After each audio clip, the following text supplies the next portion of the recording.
Bears won the toss, Brad Palmer, and will receive.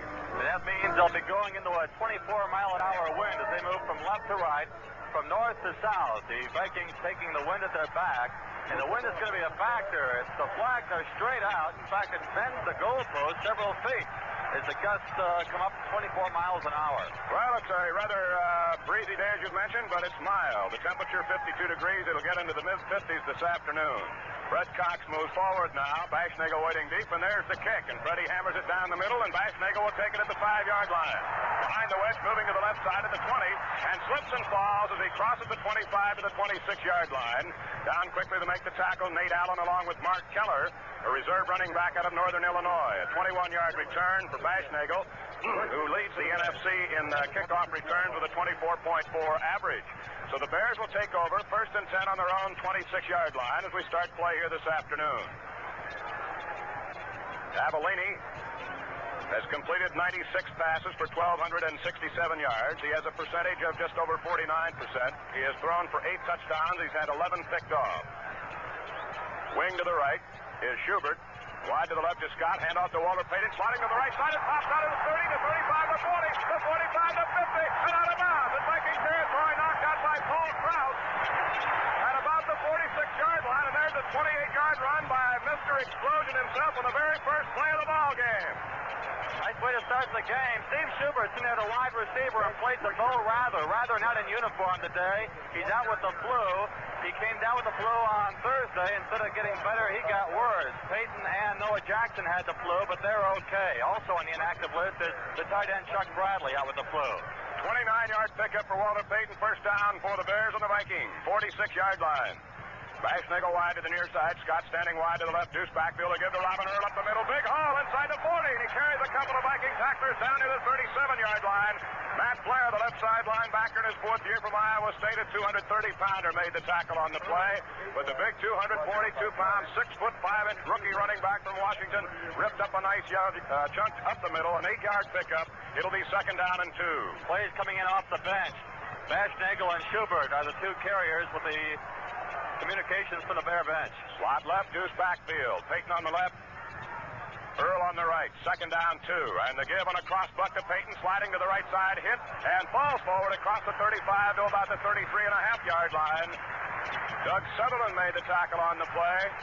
First down for the Bears. They're second on their initial possession, and they're off and running against the Vikings here this afternoon. The ball spotted at the Viking 34-yard line. Baschnagel back in with a play replacing Steve Schubert, a 4-year pro out of the University of Massachusetts. Bears figure to be able to run the ball. They got the #1 rushing offense in the league, and the Vikings only 19th in rushing defense. Wide to the left is Scott. Wing back to the right. Hand off to Payton. There's a repeat of the first play. Bounces away from the tackler at the 30 and out of bounds. At the 25-yard line, Walter Payton. Weller had him, couldn't hold him. And Fred McNeil and Sutherland finally chased him out of bounds on the near sidelines. That was a repeat of the very first play of the ball game. And Payton carried it down, and they're going to mark the ball, I believe, inside the 25-yard line. They may call for a measurement on the near sidelines. Walter Payton with 1,129 yards, leading the entire National Football League in rushing with an average of 5.7 a carry. He has scored 10 touchdowns, which is tops in the league. 9 on the ground. He has caught 1 pass for a touchdown. And he became last week the first Chicago Bear ever to rush for 1,000 yards on successive seasons. And 6 times this year he's gone over the century mark, including a high of 205 yards against the Green Bay Packers. First down for the Bears, number 3 in this march, and Payton has 43 yards and 3 carries. Noah Jackson gave him a good block there, but he still had to beat Carl Eller and Nate Wright on his own as he made the big run out of that to pick up the first down. Scott wide to the left. Schubert has a wing to the right. The backs are split about 5 yards apart in the deuce. First down at the Viking 24-yard line. And the left tackle, Ted Albrecht, jumps offside. The first flag of the ball game, a 5-yard offside call against the Bears coming up. Will make it 1st and 15 and move the ball back out to the Viking 29. Nobody feels worse than Ted Albrecht. Boy, it really bugs him, he says, to get any kind of a penalty because they post those penalties on the bulletin board out at camp. And Albrecht has been coming up with an average of 1 penalty a game. Noah Jackson went over and tried to say, look, let's forget about it. Let's go. Let's get this thing going. Albrecht, of course, the #1 draft choice out of California. 6'4", 253 pounds, a great athlete. Scott again, standing wide to the left. Wing to the right. Deuce backfield on 1st and 15. Again to Robin Earl. He blasts up the middle and carries Blair with him a couple of more yards down to about the 22-yard line. Matt Blair hit him up high around the shoulder pads, and that's like trying to contain a Brahma bull. And he carried it all the way down to the 21-yard line, right up the slot from the right side of center Dan Piper behind Reeve Sori. A pickup of 8 on the play. And the Vikings already have given up 59 yards to the Bears on the ground in this very first drive. Grabbing Earl by the shoulders like trying to lasso a Sherman tank. 2nd down, 7. The Bears at the Viking 21. Wide to the left is Schubert. Wide to the near side is Scott. Deuce backfield with Payton on the right. And on a draw to Walter Payton. Tries to slide to the outside. Caught and dropped at the 19. It was closed off very quickly. And Walter ran right up the backside of Reeve Sori, who was trying to block for him. And Doug Sutherland came across to chop him down. And they'll mark it to the Viking 19. A gain of 2. It'll be 3rd down and 5 for the Bears. That's right. He had no hole at all. He ran right to the back of 2 of his blockers who were trying to wedge out that hole for him, but couldn't do it. So, 3rd down, almost 6 yards to go. Bears going into a 24-mile-an-hour wind at the 19. Again, Scott wide to the left. He's caught 25 passes this year. And the draw to Payton up the middle. Bangs into one man, gets to the 16, and then is pushed back. Walter Payton running in heavy traffic. And Jeff Seaman, the middle linebacker, was the man who made the big hit on the play. And the Vikings have held the Bears here short of first down territory to Minnesota 16. It'll be 4th down and 2, and Bob Thomas and the field goal unit come onto the field. And Thomas is trying to break a slump here. He's missed his last 3 attempts. He was 9 for 12 at one time in the year. He is now 9 of 15. And last week, he hooked a 29-yarder, had a 39-yard effort, hit the crossbar. Both at this end, by the way. Baschnagel will hold. It'll be a 34-yard attempt as Baschnagel will put it down on the AstroTurf at the 24-yard line. Danny Neal into center. Watch Matt Blair. And there's all kinds of movement on the line. And the Bears say that the Vikings moved. The Vikings are saying that the Bears moved. And if it's a 5-yard penalty against the Vikes, it'll be a first down for the Bears. Well, the Vikings can move. It's going to be on the Bears, I'm pretty sure. Blair was doing all kinds of stunning behind the line, and it's going to be a legal motion against the Bears. 5-yard penalty, and that'll move it back out to the 21 and make it a 38-yard attempt. Into this very, very stiff 24, 25-mile-an-hour wind out of the south. Boy, that Viking defense somehow has the number of the Bears specialty team on kicks. I think it's almost like they got him psyched out there. Well, it could very well be. They blocked 2 in the first game this year. They blocked 3 in 2 games last year. Then they were blocking against everybody. All right.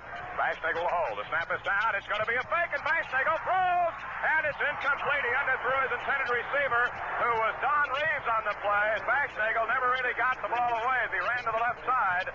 And so the Bears fake a field goal and come up empty-handed, and the Vikes will take over at their own 21-yard line. He was trying to run left and throw right, which is very difficult to do, and he threw a knuckleball. Timeout with 11:38 left to go in the first quarter of play here at Soldier Field. There's no score. The folks at Checker Oil Company are celebrating their 25th year of selling good gas for less. To help celebrate this 25th birthday, we went out to chat with some nice people and to thank them for stopping in to fill up at Checker. We're having a birthday party today. Happy birthday. Thank you so much. And what is your name, please? Linda Herser. With a smile like that, you've got to meet this man over here. This is the president of Checker Oil Company, Mr. Richard Small. Hi. How do you do? Thanks for coming in. My pleasure. This is the 25th anniversary of Checker Oil Company. We'd like you to help us celebrate by saying our slogan for us. Checker for 25 years. It's been a gas. Thanks very much. You're welcome. All the folks at Checker would like to say thank you. Thank you for doing business with Checker. Yes, for 25 years, it's been a gas. Next time you drive into Checker, ask for your Chicago Bears football schedule. It's free just for the asking at Checker gas stations. First down for the Vikes on their own 21-yard line. Deuce backfield, slot to the right. Now coming in motion to the near side is Sammy White. Last year's Rookie of the Year. Quick pitch to Foreman. He drops the ball, picks it up, and there's flags all over the play, and the play will be whistled dead right there. Lee was going to pitch to Foreman, moving to the right side. It was a bad pitch-off, and there were 2 or 3 penalty flags thrown at about the same time, and they're going to have a confab down there. The referee is Gordon McCarter. The umpire is Paul Trapinski. Head linesman Jerry Seaman. The line judge is Nathan Jones. The back judge, Ray Douglas. And Armin Terzian is the field judge. You may recall it was Terzian a couple of years ago in that playoff game up in Minnesota that was hit in the head with a whiskey bottle thrown out of the stands by one of the disgruntled Viking fans after the Cowboys had scored in the final minute of the ball game. I recall that very well. Tom Hicks, the second-year man out of Illinois, is the starting middle linebacker in place of Don Reeves today, and he is flanked by Jerry Muckenstern, playing in place of Doug Buffone and Wayman Bryant. The Bears have had a ton of injuries, but in the last week or so, they've had to combat the flu bug as well. 5-yard penalty against the Vikes. Spread formation to give to Chuck Foreman on the first carry. Tried to spin away from Wayman Bryant. Anchored and thrown back at the 15-yard line. He may have gotten a yard up to the 16. Tom Hicks, middle linebacker, as Brad just mentioned, starting in place of Don Reeves, made the initial contact on the play. Hicks in his second year out of the University of Illinois. He was a 6th-round draft choice in 1975. Billy Newsome missed him, but Hicks and Wayman Bryant got him. Well, they mark it at the 18-yard line, which is about a yard or two upfield farther than I thought he got on the play. Second down and 13. Rashad wide to the near side. White split wide to the right, deuce backfield of McClanahan and Foreman. And Bobby Lee back to pass. Swings it out in the right flat to Foreman. He's got 2 men to beat. Tries to juke away, and he is brought down at the 22-yard line. A nice tackle by Gary Fensick, the strong safety who leads the club in tackles with 92 in his second year from Yale. Fensick and Muckenstern had him dead to rights over there. He wasn't going to go anywhere when he got that football. Foreman is the leading receiver on the Vikings with 34 catches, and they led them last year as well with 55 catches. The year before, he had 74 to lead the league. He's rushed for 714 yards so far this year, going for 1,000 for the third straight year. Third down and 9. The Vikes on the 22. Their own 22. Rashad wide to the near side. It's a double wing right with a slot. Tight end is split about 3 yards. And Lee on a draw. Goes to Chuck Foreman. Bangs away on one man. He gets across the 25 and struggles up near the 28-yard line, but he's going to be short of the first down. Fensick finally pinned him down with help from Billy Newsome, the right defensive end. Doug Buffone was in there that time as Bryant moved over to middle linebacker. Doug Buffone out of a hospital bed. He was in the hospital for about a week with viral pneumonia. Played one play down in Houston 2 weeks ago and missed last week's ball game because of the illness. But the Bears have had Peyton, Jackson, and a few others with a flu bug this week. Schubert is back, and Claybo in the punt, averaging 39.9 a kick, but a net of 32.4. He gets it away. High floating spiral of the wind. Schubert lets it bounce.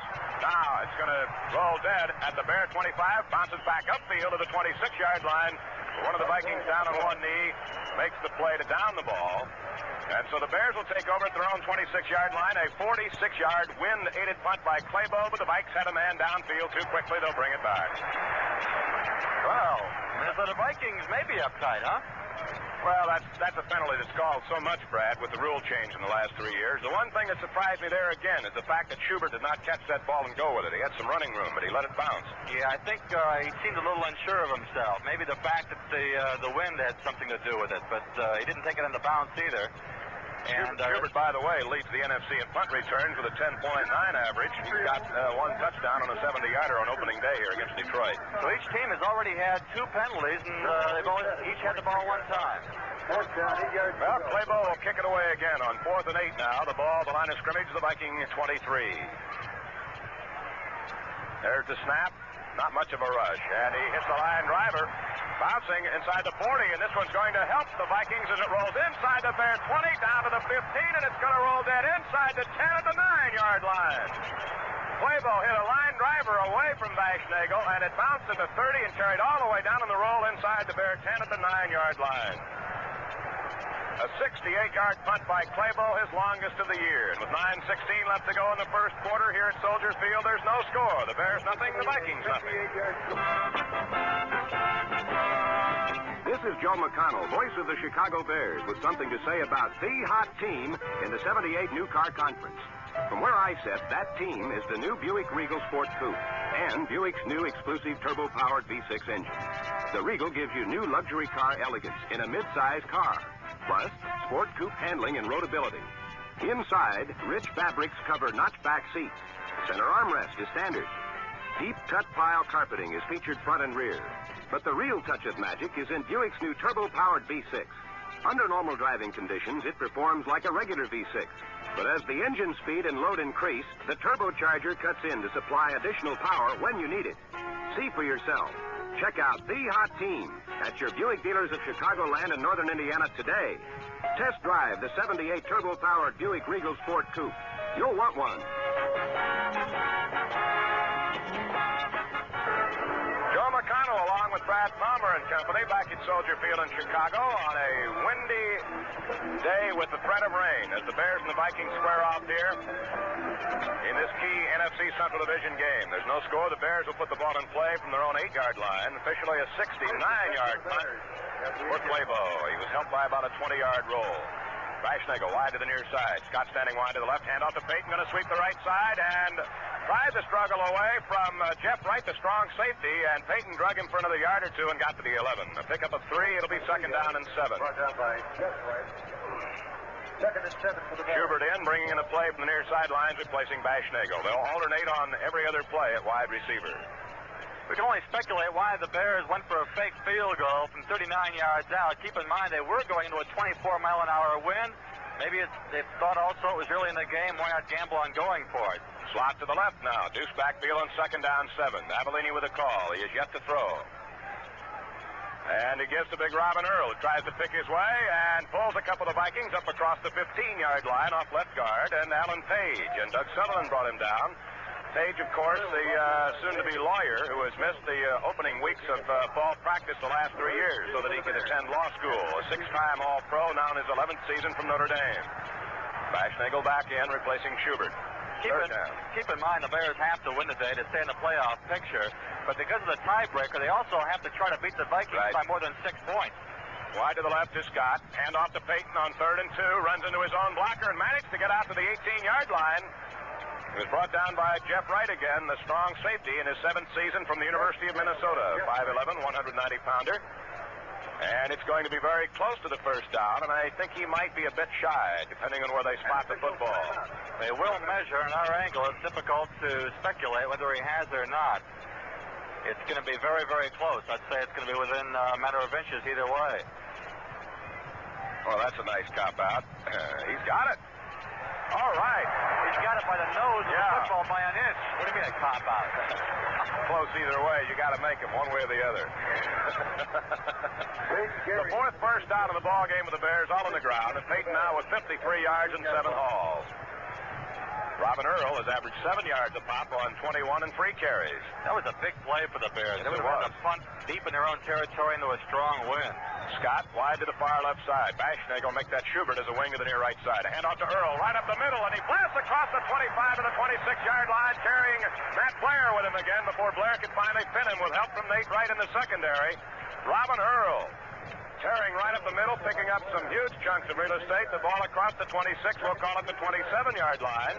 A pickup of almost 9 on the play. It's second down and a very long yard. Boy, that looks soft in the middle of that defense for Minnesota, doesn't it? Robin Earl's had a couple of big gainers, and so has Payton right up that middle. Slot to the left, I formation now. Payton the deep man, almost hidden by Earl's massiveness. And the give to Earl, and he blasts right up the middle for the first down, carrying up to the 30-yard line. Number 5 for the Bears in their second possession, all on the ground. And the shock troops are doing very well here early in the ball game and controlling the ball. Doug Sutherland with a tackle. First down for the Bears right on their own 30-yard line. 2 games underway in the AFC Central. Cleveland leading the Giants 7-0 first quarter. Cincinnati leading Miami 3-0 first quarter. Earl with 59 yards last week came into the ball game with a 4.6 average and a net of 142 yards on the ground. Slot right, I formation. Quick pitch to Payton. Cuts back now, loops to the outside, turns the corner to 30. Then steps across the 35, the 40, and out of bounds on the near sideline at about the 43-yard line. Again, the free safety, Paul Krause, the 14-year veteran from Iowa, knocked him out of bounds, and Robin Earl threw a key block. Indeed he did. Well, you pick up everything, McConnell. First down for the Bears at the Chicago 41 as Payton lugs it 11 more yards, and Walter now has 64 in the first quarter of play. That was Jeff Seaman that Robin Earl took out. Allowed Walter to turn the corner. Slot to the left side now. Baschnagel lining up inside of Scott. I formation. Avellini with a call. And he gives to Payton, coming up the middle across the 45, twisting and squirming to about the 47-yard line. They never do pin him down. They anchor him right there. McNeil, along with Krause and Jimmy Marshall, the 3 of them pin him. And it's across the 46. We'll call it the 47-yard line. It'll be second down and 4, a long 4. Marshall grabbed him but couldn't bring him down. He carried Marshall about 4 yards. The Vikings are not making crisp tackles. The one thing about the Vikes, though, they'll yield a lot of yardage, but not too often a lot of points. Slot to the left now. I formation. Second down, 4 yards to go. The Bears just across their own 46-yard line. Quick pitch now to Payton. Cuts back in off the block. Struggles upfield to the 49-yard line. Marshall over the top. Seaman on the bottom making the tackle on the play with help from Eller, who tripped him. And the ball will be spotted at the 49-yard line. The Vikings are ranked only 14th in total defense. When they played the Bears 5 weeks ago, they were 5th in the league in total defense. So they've been on a decline. But as Joe said, they don't give up many points, an average of only 13 points a game so far. Well, the Bear defense is giving up an average of 24. They've been beaten bad twice in that span by the Rams and by the St. Louis Cardinals. And in both ball games, their middle linebacker, Jeff Seaman, was not playing. There's a handoff to Payton, and he gets very little yardage. He was spun around at the line and pinned right there. He actually ran right into his blocker, Reeve Story. Matt Blair pulled him down short of the first down at the 49.5. We'll call it the 50-yard line. So the Bears are forced to punt on 4th and 2, the ball at the midfield stripe. But at least they got themselves out of a hole. Yes, they did. They moved from their own 8-yard line out to midfield, so they're going to put the Vikings in bad field position for the second time. Manfred Moore drops back into punt safety. He was acquired from the 49ers just specifically for kickoff returns and punt return duties. High snap, but Parsons gets it. And gets it away. A booming spiral against that driving wind. Moore lets it bounce at the 5, and it's going to carry into the end zone. Oh, that's a tremendous kick against the 25-mile-an-hour wind. A 50-yard punt by Parsons. And the crowd here thought that Parsons might have been roughed a little bit on the play. Well, the booing because Steve Schubert didn't down it. He turned his back to it. Yeah, it looked like he might have had position to get the ball down before it crossed the goal line.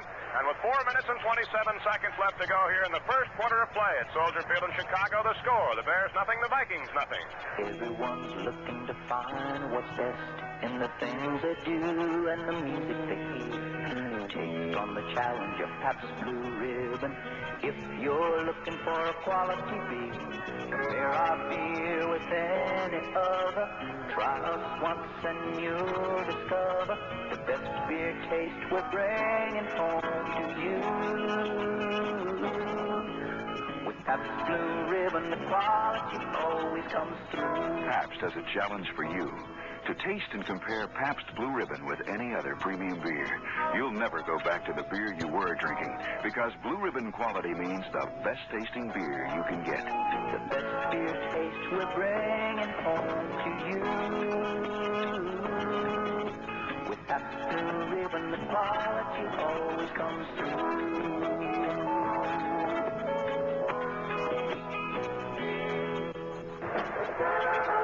Well, a sellout crowd of 57,000 plus, and this game was virtually sold out. Lock, stock, and barrel in July, Brad.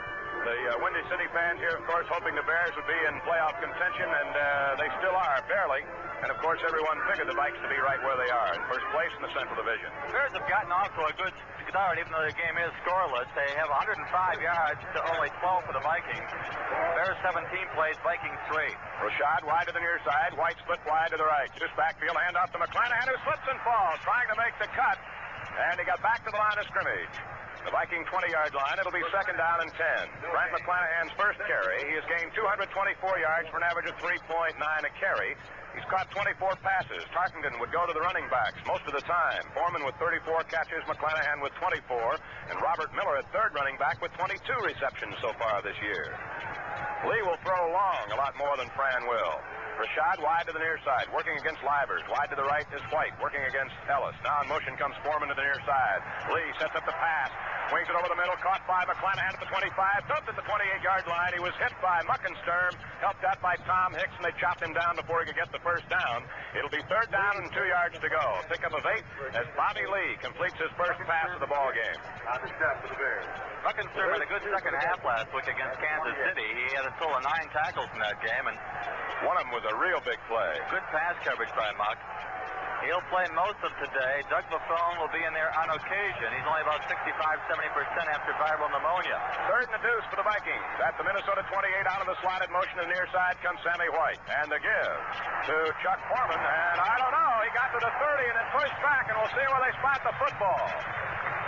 Very, very close to the first down. Tom Hicks. He looked like he got it. They are setting it right down on the chalk. They got it. Yes, and I think it was correct placement. First down for the Vikings, and that is their very first down of the ball game, and it comes with 3 minutes left to go in the quarter. No score. Well, it's a big game for both teams because the Vikings can eliminate the Bears here this afternoon. The Vikings will be in command with a victory today, but it sure throws it up for grabs if the Bears win. Slot left, deuce backfield. Now in motion to the far right side goes Sammy White. And the give. No, a quick square out on the right side to White behind the line. He's to the 30. And gag tackle and swarmed down at the 34-yard line. Hartenstein led the Bear defense along with Muckensturm, the left side linebacker. And a pickup of about 4 on the play. On the screen pass on the right side to the man in motion, Sammy White. Muckensturm did a good job containing from the outside to allow Hartenstein to get over there to make the tackle. Somebody was trying to stick Muckensturm with a block, but he put it off long enough to contain White. Bears looking good here. I like the way they're coming out today. If they aren't up today, they'll never be up. Bobby Lee, 3 out of 3 for 16 yards. So far, sticking with the short stuff. Rashad and White are split wide, and they give to Foreman. Trying to slide to the right side. He's cuffed down behind the line a foot or two. Tom Hicks came in there, and let me tell you, when you run by Ed White and Ron Yeri, you've accomplished something, and those are the two guys trying to block for Chuck Foreman. No gain on the play. It'll be 3rd down and 6 yards to go. And that means the Bears will go with 5 defensive backs, and Spivey and Buffone coming in, and Hicks and Muckensturm coming out. The 11-year veteran Doug Buffone will play the linebacker in the pass prevent defense. And, of course, Spivey is the number 2 draft choice out of Colorado as the 5th defensive back. Wide to the near side is Rashad. Double wing right, a slot. Back to pass, Bobby Lee. Rush, throws, down the near side, and it's almost picked off, intercepted and dropped. Cutting in front of the intended receiver, Rashad, was Doug Plank, who had a real good shot at making the interception. Fensick was there. Might have been Fensick. And the ball fluttered. He was underthrown. He claims he was interfered with by Rashad. Great job coming up there by Fensick. Played it beautifully. I don't think he was interfered with, but it would have been a great catch. He was on his knees when it got to him. Osborne put a heavy pass rush on Bobby Lee and forced him to throw up a little bit short. 4th down and 6. Claybo in the punt. 3 men are deep for the Bears, including Schubert in the middle. There's the snap. And there's the kick, and Claybo hammers another spiral. Schubert takes it at the 21, to the 25, to the 30, to the 35, and tripped up and dropped at the 38-yard line. If he wasn't tripped up, he might have gone for 10, 15 more yards. Robert Miller, reserve running back out of Kansas, made the tackle on the play, and Schubert got a 16-yard return of a 45-yard Neil Claybo punt. And with 1 minute and 12 seconds left to go in the first period, there's time out on the field to score. The Bears nothing, the Vikings nothing. Wherever you may roam, you'll find our name is known. You can trust a Delco. Thanks, Delco. Delco Freedom Battery. Delco's Freedom Battery is loaded with sealed-in cranking power, and you never have to add water. See your nearby AC Delco dealer about Freedom and about Delco's other fine batteries. You'll be thankful you did. In Chicago, visit Allen Pet Auto Parts at 837 Southwestern Avenue or Car Care Incorporated at 5030 North Lincoln Avenue. In Dyer, Indiana, see Price Right Auto at 1950 Hart Street. All across our land, people know our brand. You can trust AC. Thanks, AC. Spark Plug by AC. If you need a tune-up, see your nearby AC Delco dealer about AC Fire Ring Spark Plugs. They can help restore your gasoline mileage and performance, and that's something to be thankful for. AC Delco parts are available at all Barry Tire locations. Barry Tire is located in Chicago, Evanston, Libertyville, and Blue Island. Check the phone listing for the Barry Tire near you. Joe McConnell along with Brad Palmer back at Soldier Field in Chicago. There's no score in the first quarter of this football game. With 1 minute 12 to be played. The Bears will take over at their own 37-yard line. Joe, if the Bears can get a first down here, they're going to get the wind at their back in the second quarter. They've got to get a first down, and that'll be the end of the first quarter if they get it. Slot left. Bashnagel inside of James Scott. Tight end Greg Ladd on the near right side. Deuce backfield of Peyton and Earl. And Avellini goes on a cross buck to Walter Payton, and he's tripped up and stopped short of the 40-yard line. Give him the 39. Fred McNeil and Doug Sutherland combining to bring him down. McNeil will play up in that line as part of a 5-man front for Bud Grant's ball club this year. He's a 4th-year linebacker, a 230-pounder out of UCLA. A very articulate young man. He was a number 1 draft choice in 1974. But Matt Blair, who was also drafted that year in the 2nd round, has been their big find. He plays the other side, the left side linebacker. The slot to the left now, a Schubert in there. Deuce backfield, it's 2nd down 7. The ball just shy of the Bear 40-yard line. Long count by Avellini. And gives to Earl. Tries the right tackle slot and rips across up near the 45-yard line. He stretched out about 4 yards there. tried to carry a couple more Vikes with him. Matt Blair and Fred McNeil finally brought him down, and they'll spot it at the 44-yard line and pick up a 4 for Robin Earl. It'll be third down coming up and about 3.5 yards to go. It would be premature to compare Robin Earl with Larry Zonka, but he runs the ball much the way Larry Zonka did when he had his good years. They both wear number 39. And Robin Earl just goes straight ahead and carries people. Well, the clock is stopped here with 5 seconds to go, and I believe, yes, the Vikings have called a timeout to stop the clock, and Jeff Seaman, the defensive captain and signal caller for the Vikings, along with Jim Marshall, goes over to check with Bud Grant. Smart call, because this is third down. There's 5 seconds to go. They got the 24-mile-an-hour wind on this third down play. Otherwise, the Bears would let the clock run out, and they would have had that wind at their back. Well, at any rate, they're going to be punting with the wind because they've got another down, and with 5 seconds to go, I can't really understand why they would call a timeout at this point. That's third down. That's third down, right. So they run the down, the quarter's going to expire, they're going to have the wind anyway. I was talking about making the first down in the third down play. It's going to be harder under the 24-mile-an-hour wind than with the wind. They're going to run the ball. They're not going to throw it. All right. Then you're right. I think they're forcing to run the football. All right. We really get along, folks. Well, that's the only way I can justify calling a timeout now. They have to be doing it because of the wind, don't you think? Well, probably, but I can't even justify it in this case. All right. 15 seconds to go, maybe. All right, Duck White was in there. Now he leaves. A 5-man front for the Vikes, slot left for the Bears. Deuce backfield to give to Peyton on a sweep to the near right side. Cuts back, hurdles one man, gets to the 45 and knocked out of bounds at the 46-yard line. The clock has expired. There's the end of the first quarter of play here at Soldier Field. The score, the Bears nothing, the Minnesota Vikings nothing. Round, round, get around, I get around. Yeah, get around, round, round, I get around. Get around, round, round, I get around. Bear fans, if you live in the suburbs, there's no better way to get around than on the RTA Commuter Railroad. On many lines, they've added more trains, so the service is even better. Whether you're heading for work or on a shopping trip, you can skip all the hassles of driving by getting aboard a comfortable, convenient commuter train. Relax, read the paper, and get to your destination on time. And when you take the train regularly, the RTA has the best bargain in town. They'll mail you a ticket each month automatically.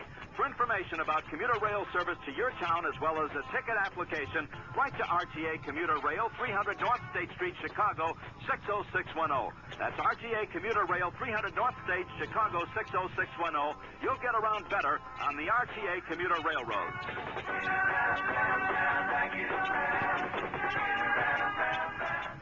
Old Chicago, the world's most unique and fun-filled amusement park and specialty shopping place, all indoors and open 365 days a year, is having its Sneak a Peek at the Park Festival with new rides, new shows, and a whole new dynamic look.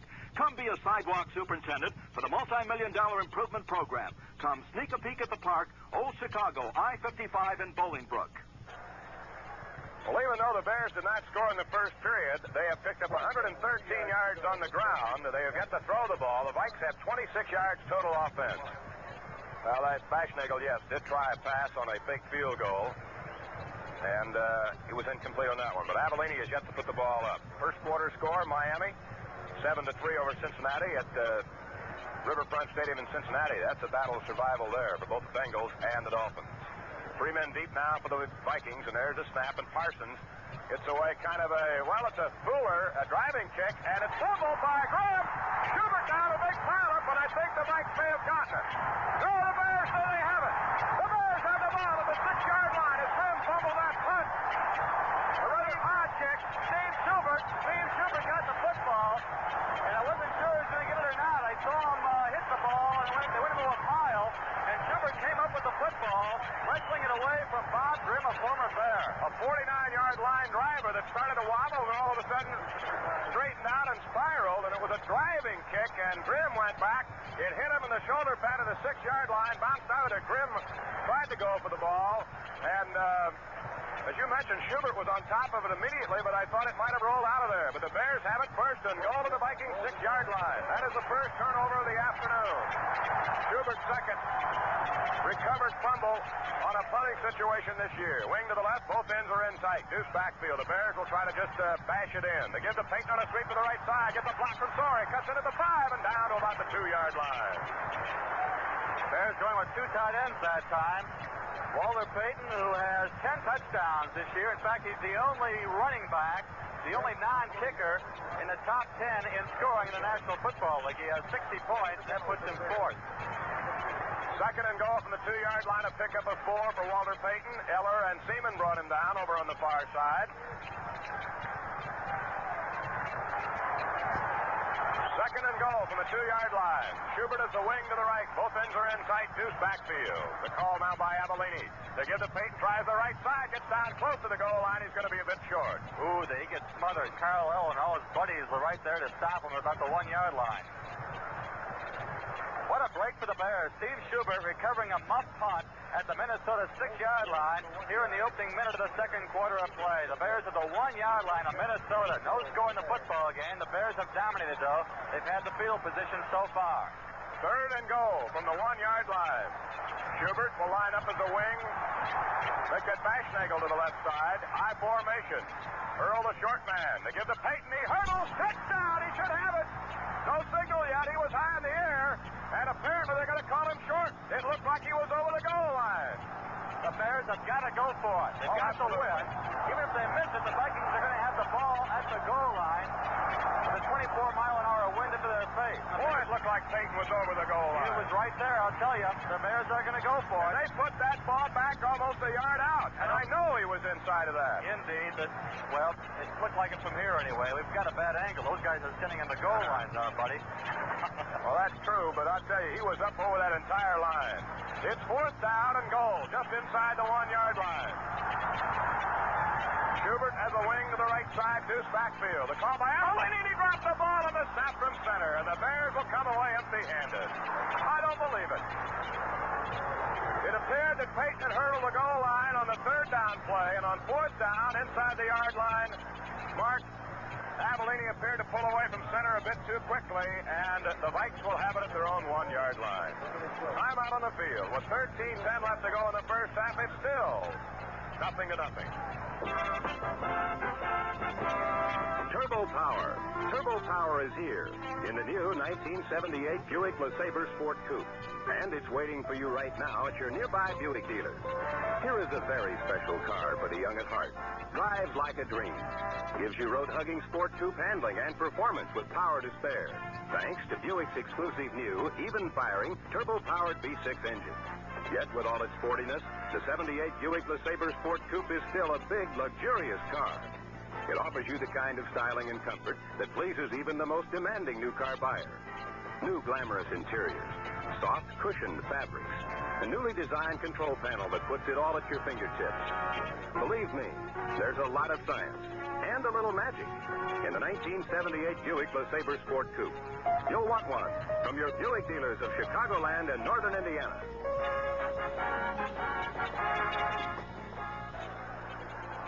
Joe McConnell and Brad Palmer back at Soldier Field, and right now it's a very quiet capacity crowd here. Upset, of course, and disappointed because the Bears couldn't take advantage of that great break. The Vikes will have it now at the 1-yard line, another one of their typical goal line stands, although they certainly were helped out on the fumbled snap from center on fourth down. You have to wonder what the Bears have to do to beat these guys. They've had several victories slip away. They had a touchdown slip away right there. Now let's see if they can hold them inside. The Vikes go with 2 tight ends. Craig on the left side, Boyd on the near right side, wing to the left. Handoff goes to McClanahan. He gets practically nothing. He gets back to the line of scrimmage and is pushed down. He may have gotten a half a yard or so. They just tried to wedge it out a little bit behind Jerry, White, and Singlehoff. Dwight Elch, who was the anchor of that Bear front four, particularly against the running play, and Gary Fency. The strong safety up behind the line, jamming on the play. It'll be second down and still 10 yards to go. McClanahan has gained 3 yards and 3 carries. Foreman, 8 yards and 3 carries. Now, Bob Tucker, recently acquired from the New York Giants, puts wide to the near side. Both ends are in tight. They're going with 3 tight ends in the lineup. They give the Foreman on a sweep to the left side, and he goes down at about the 5-yard line. Tried to veer it off left tackle and move it to the outside. Right out again there along with Newsom. A gain of 4 on the play. The ball at the 5-yard line. It'll be third down and 6 now. The Vikings into their own goal line. Lucky to escape without a score against them a moment ago. Well, the Bears can get good field position if they can hold them on this play. Vikings will be kicking with that 24-mile-an-hour wind. That's going to be a big factor in this football game. Third down, about 6 yards to go. Tucker wide to the left. Both ends are in sight. Deuce backfield. The Bears crowding up on the line to give to Foreman. And Foreman is going to be hit and buried at the 5-yard line, trying to come to the near right side. And Fensick and Plank were there. Along with Muckensturm and Hicks and Hartenstein, they were all in the vicinity. Foreman had no running room at all, and the Bears defense is held. 4th down, still 6 yards to go, and the Vikes will be kicking it away from their own end zone against the 25-mile-an-hour wind. Plank got up there and made the initial hit from his free safety position. Muckensturm helped finish him off. Well, Claybo got 2 punts away in the first quarter for an average of 57 yards a kick. If he hits one 57 yards this time, it'll be the kick of the year. 3 men deep now. The snap, Claybo gets it away. Line drive kick. And it bounces at the Viking 29. Side hop, rolling to the far side. Picked up by Beisnagel, who runs it out of bounds across the 25 to the 24-yard line. It was only a 24-yard punt, and Beisnagel, as the ball was almost dying on the play, nobody picked it up, scooped it up, and very quickly got another 4 yards as he crossed the 25. So the Bears are back in business. Timeout is called with 11:09 to go in the half. The Bears will have this drive starting at the Viking 23-yard line. There's no score in this football game.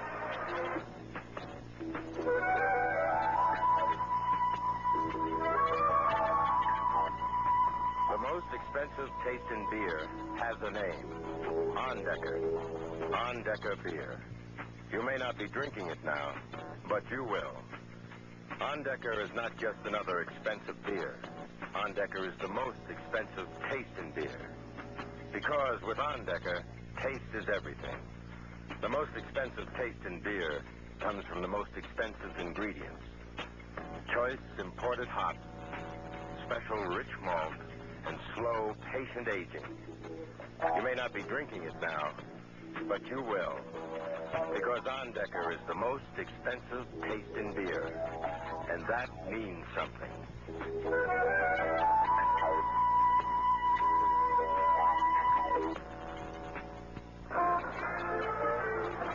Joe McConnell along with Brad Palmer at Soldier Field in Chicago. There's no score in the football game. The Bears will take over at the Viking 24-yard line. They failed on a scoring opportunity a moment ago when a 4th down snap from center rolled awry at the 1-yard line, and with a 25-mile-an-hour wind pinning the Vikings back at their own goal line, they now have excellent field position to the Viking 24. Scott wide to the near side. Beisnagel lined up at the wing to the far right. Deuce backfield. And to give to Robin Earl. Spins away inside the 20. Lunging down to the 16-yard line goes the big 242-pound rookie running back. Paul Krause tripped him up by a shoelace. A nice twisting, spinning run by big Robin Earl, who looks better and better every week. Fred McNeil tried to grab him with an arm in his right side linebacking spot, but you're not going to stop Robin Earl with an arm. In fact, you're not going to stop him with 2 arms unless you get him down low. The ball just outside the Vikings 17. 2nd down and 4. Again, the Deuce backfield. And a quick handoff goes to Earl, tries to change directions and gets across the 15, down maybe as far as the 14-yard line on a straight-ahead power plunge. Marshall and Sutherland there to bring him down. Bears have had the ball now for 26 plays, only 12 for the Minnesota Vikings. The Bears dominating this football game so far, except on the scoreboard. There is no score in the football game with 10:17 to go in the first half. They move it out to the 15-yard line, making it 3rd down and about 1.5 yards to go. Bears have yet to pass in this football game, and they won't here. The Vikes going with an extra down lineman now. Mark Mullaney in, replacing Fred McNeil. Also in for the Bears, Bob Parsons at tight end. Both ends are in tight, wing to the near left side to give to Payton. Hurdles over the right side and gets down to about the 12-yard line, and he leaps over about 4 bodies there, including a couple of his own teammates. I should say Bob Avellini has yet to pass because Brian Beisnagel had come to the pass off a fake field goal in the opening drive, a 39-yard field goal attempt, which went awry as Beisnagel looked like Gary Premium trying to pass the football. 1st down for the Bears, just outside the Viking 12-yard line, and for Payton now, 84 yards and 17 carries. Wow. Cincinnati has regained the lead over Miami, 10-7, 2nd quarter. High formation. Big Robin Earl, the short man in the eye. Schubert in the slot to the left to give to Payton. And he runs off right tackle inside the 10, carries down to about the 8-yard line. Well, as you said, the Bears are running against this Minnesota defense. It's doing a lot of bending, but it has yet to break. Bashnagel back in, replacing Schubert, bringing in an offensive call from the near sidelines and the Bear bench. Bears looking a little bit like Ohio State did yesterday. They're getting the ball down there, but can they get it into the end zone? Ohio State never did get a touchdown against Michigan. Blair made the last tackle on the play for the Vikings, and now Nate Allen is in, replacing Bobby Bryant at right cornerback. And the Bears line up in a slot to the left, deuce backfield. From the 8-yard line, it's second down and about 7. Quick pitch now. Here comes Payton, turning the corner to 10. Runs to the outside of the 5 and is twisted down inside the 4-yard line to about the 3, and Nate Allen made the tackle on the play. Quick pitch to Walter Payton, who ran around the weak side of the Bear line, side away from the tight end. And we've got somebody hurt down there. Looks like Bashnagel. Yeah, Brian Bashnagel appears to be shaken up on that play. Bashnagel had his finest ball game last week with 2 fine kickoff returns, an excellent punt return, and he also caught 3 passes, giving him 4 receptions on the year. Looks like a left ankle, and Bo Rather is already out with the flu. All right, we've got a temporary timeout here at Soldier Field with 8:32 to go in the half. It's still scoreless. The Bears nothing, the Vikings nothing. Wherever you may roam, you'll find our name is known. You can trust the Delco. Thanks, Delco. Delco Freedom Battery. Delco's Freedom Battery is loaded with sealed-in drinking power, and you never have to add water. See your nearby AC Delco dealer about Freedom and about Delco's other fine batteries. You'll be thankful you did. In Burnham, Illinois, stop in at Burnham Auto Parts. In Aurora, see Indian Trails Auto Parts. And in Elk Grove Village, visit Young's Auto Supply. All across our land, people know our brand. You can trust AC. Thanks, AC. Spark Plug by AC. If you need a tune-up, see your nearby AC Delco dealer about AC Fire Ring Spark Plugs. They can help restore your gasoline mileage and performance, and that's something to be thankful for. In Orland Park, stop in at Empire Tire. In Westmont, visit Alco Auto Parts at 41 North Cass. And in Elgin, see J&T Auto Parts on Hindy Street. Well, Brian Bashnagel appears to have a twisted left ankle. He is out of there now, and we may have a new messenger service to the Bears now. Scott wide to the near side. Schubert is a wing to the right, deuce backfield. On the 4-yard line. Here's the call now. Avellini gives to Payton, running to the right side. Tries to pop to the outside. Still on his feet, down to about the 1.5-yard line. Running to the outside, escaping containment. And Nate Wright tripped him up just when it looked like Payton might turn the corner and bolt into the end zone. Indeed, Nate Wright saved the touchdown that time for the Vikings, but it's a first down at the Minnesota 1-yard line. Now the Bears have switched to a running back messenger system as Robin Earl comes out and Johnny Musso comes in. Make it the 2-yard line. Brian Bashnagel was wincing in pain as he came off. He needed assistance. Tried to walk off on his own, but couldn't do it. 8 first downs for the Bears out on the ground. They're 1.5 yards away on first and goal. Musso and Payton in the deuce. Wing to the left is Schubert. Both ends are in sight. On first and goal, the give now to Musso, and he is chopped down. He is yanked down at the 1-yard line, trying to slide off left guard and tackle Nate Allen. Submarining in there low. And it'll be second and goal at the Viking 1-yard line, and the Bears can ill afford to squander this one. Robin Earl coming back into the game as the cheers go up, and Bob Parsons going in there as a second tight end in place of James Scott, the wide receiver. Just power football. They're going to try to blast it out. They're still about 1.75 yards away. It's second down goal. Flat off the tight end on the right side. Parsons on the left. Wing to the left. Deuce backfield on second and goal inside the Viking 2-yard line. Avellini with a call. They give to Payton. Following his blockers. Trying to turn the corner on the right side. Gets in for the touchdown. He just barely got outside of Mark Mullaney, and Reedy Sorey threw the block at the last moment. And Walter turned the corner on the right side and skipped into the end zone for his 11th touchdown of the year. And the Bears finally put 6 points on the board with 6:43 to go in the half. It's 6-0 Chicago. Reedy Sorey took out 2 Minnesota Vikings that time to allow Payton to turn the corner, putting blocks on both Mullaney and Nate Wright. We give a lot of credit to Reedy Sorey on that scamper as Walter Payton goes in from 1.5 yards out for his 11th touchdown of the year. Here's the extra point.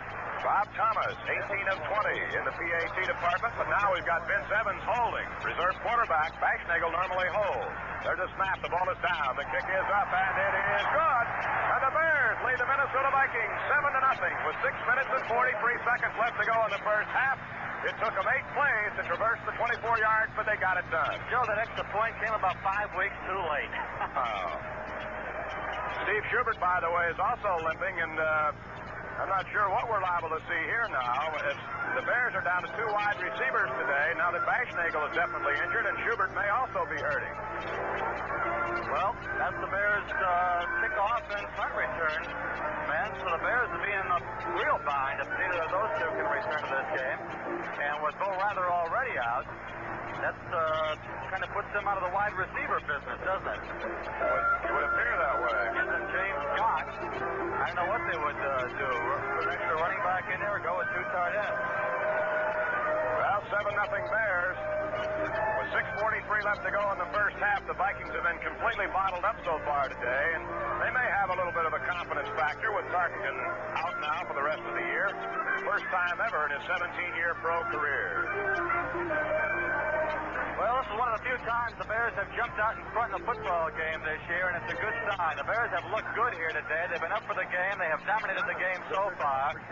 They wasted one scoring opportunity down in the 1-yard line after trying a fake field goal into a 24-mile-an-hour wind on their first drive. Well, Bashnagel does indeed have a twisted left ankle, but he could possibly return today if they can work out the soreness on the sideline.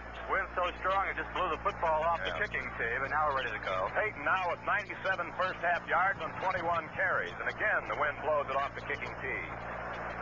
Manfred Moore is the deep man of the 3 waiting for the kickoff for the Vikings. Over on the far side is Robert Miller and Nate Allen on the near side. Make that Sammy White, last year's Rookie of the Year. Boy, what a find he was. 51 catches for 906 yards and 10 touchdowns this year with 28. It's blown off a third time, and now it looks like Walter Carter somebody's going to have to hold it for Thomas. White is the real big play receiver for the Vikings. 28 grabs for 504 yards and 5 touchdowns this year. That gives him 15 in a year and a half plus. Out of Grambling. Rashad has caught 31, but oddly enough, none for a score. Last year, Brad, he caught 53, but only scored 3 touchdowns. I think Frank Tarkenton makes him look good.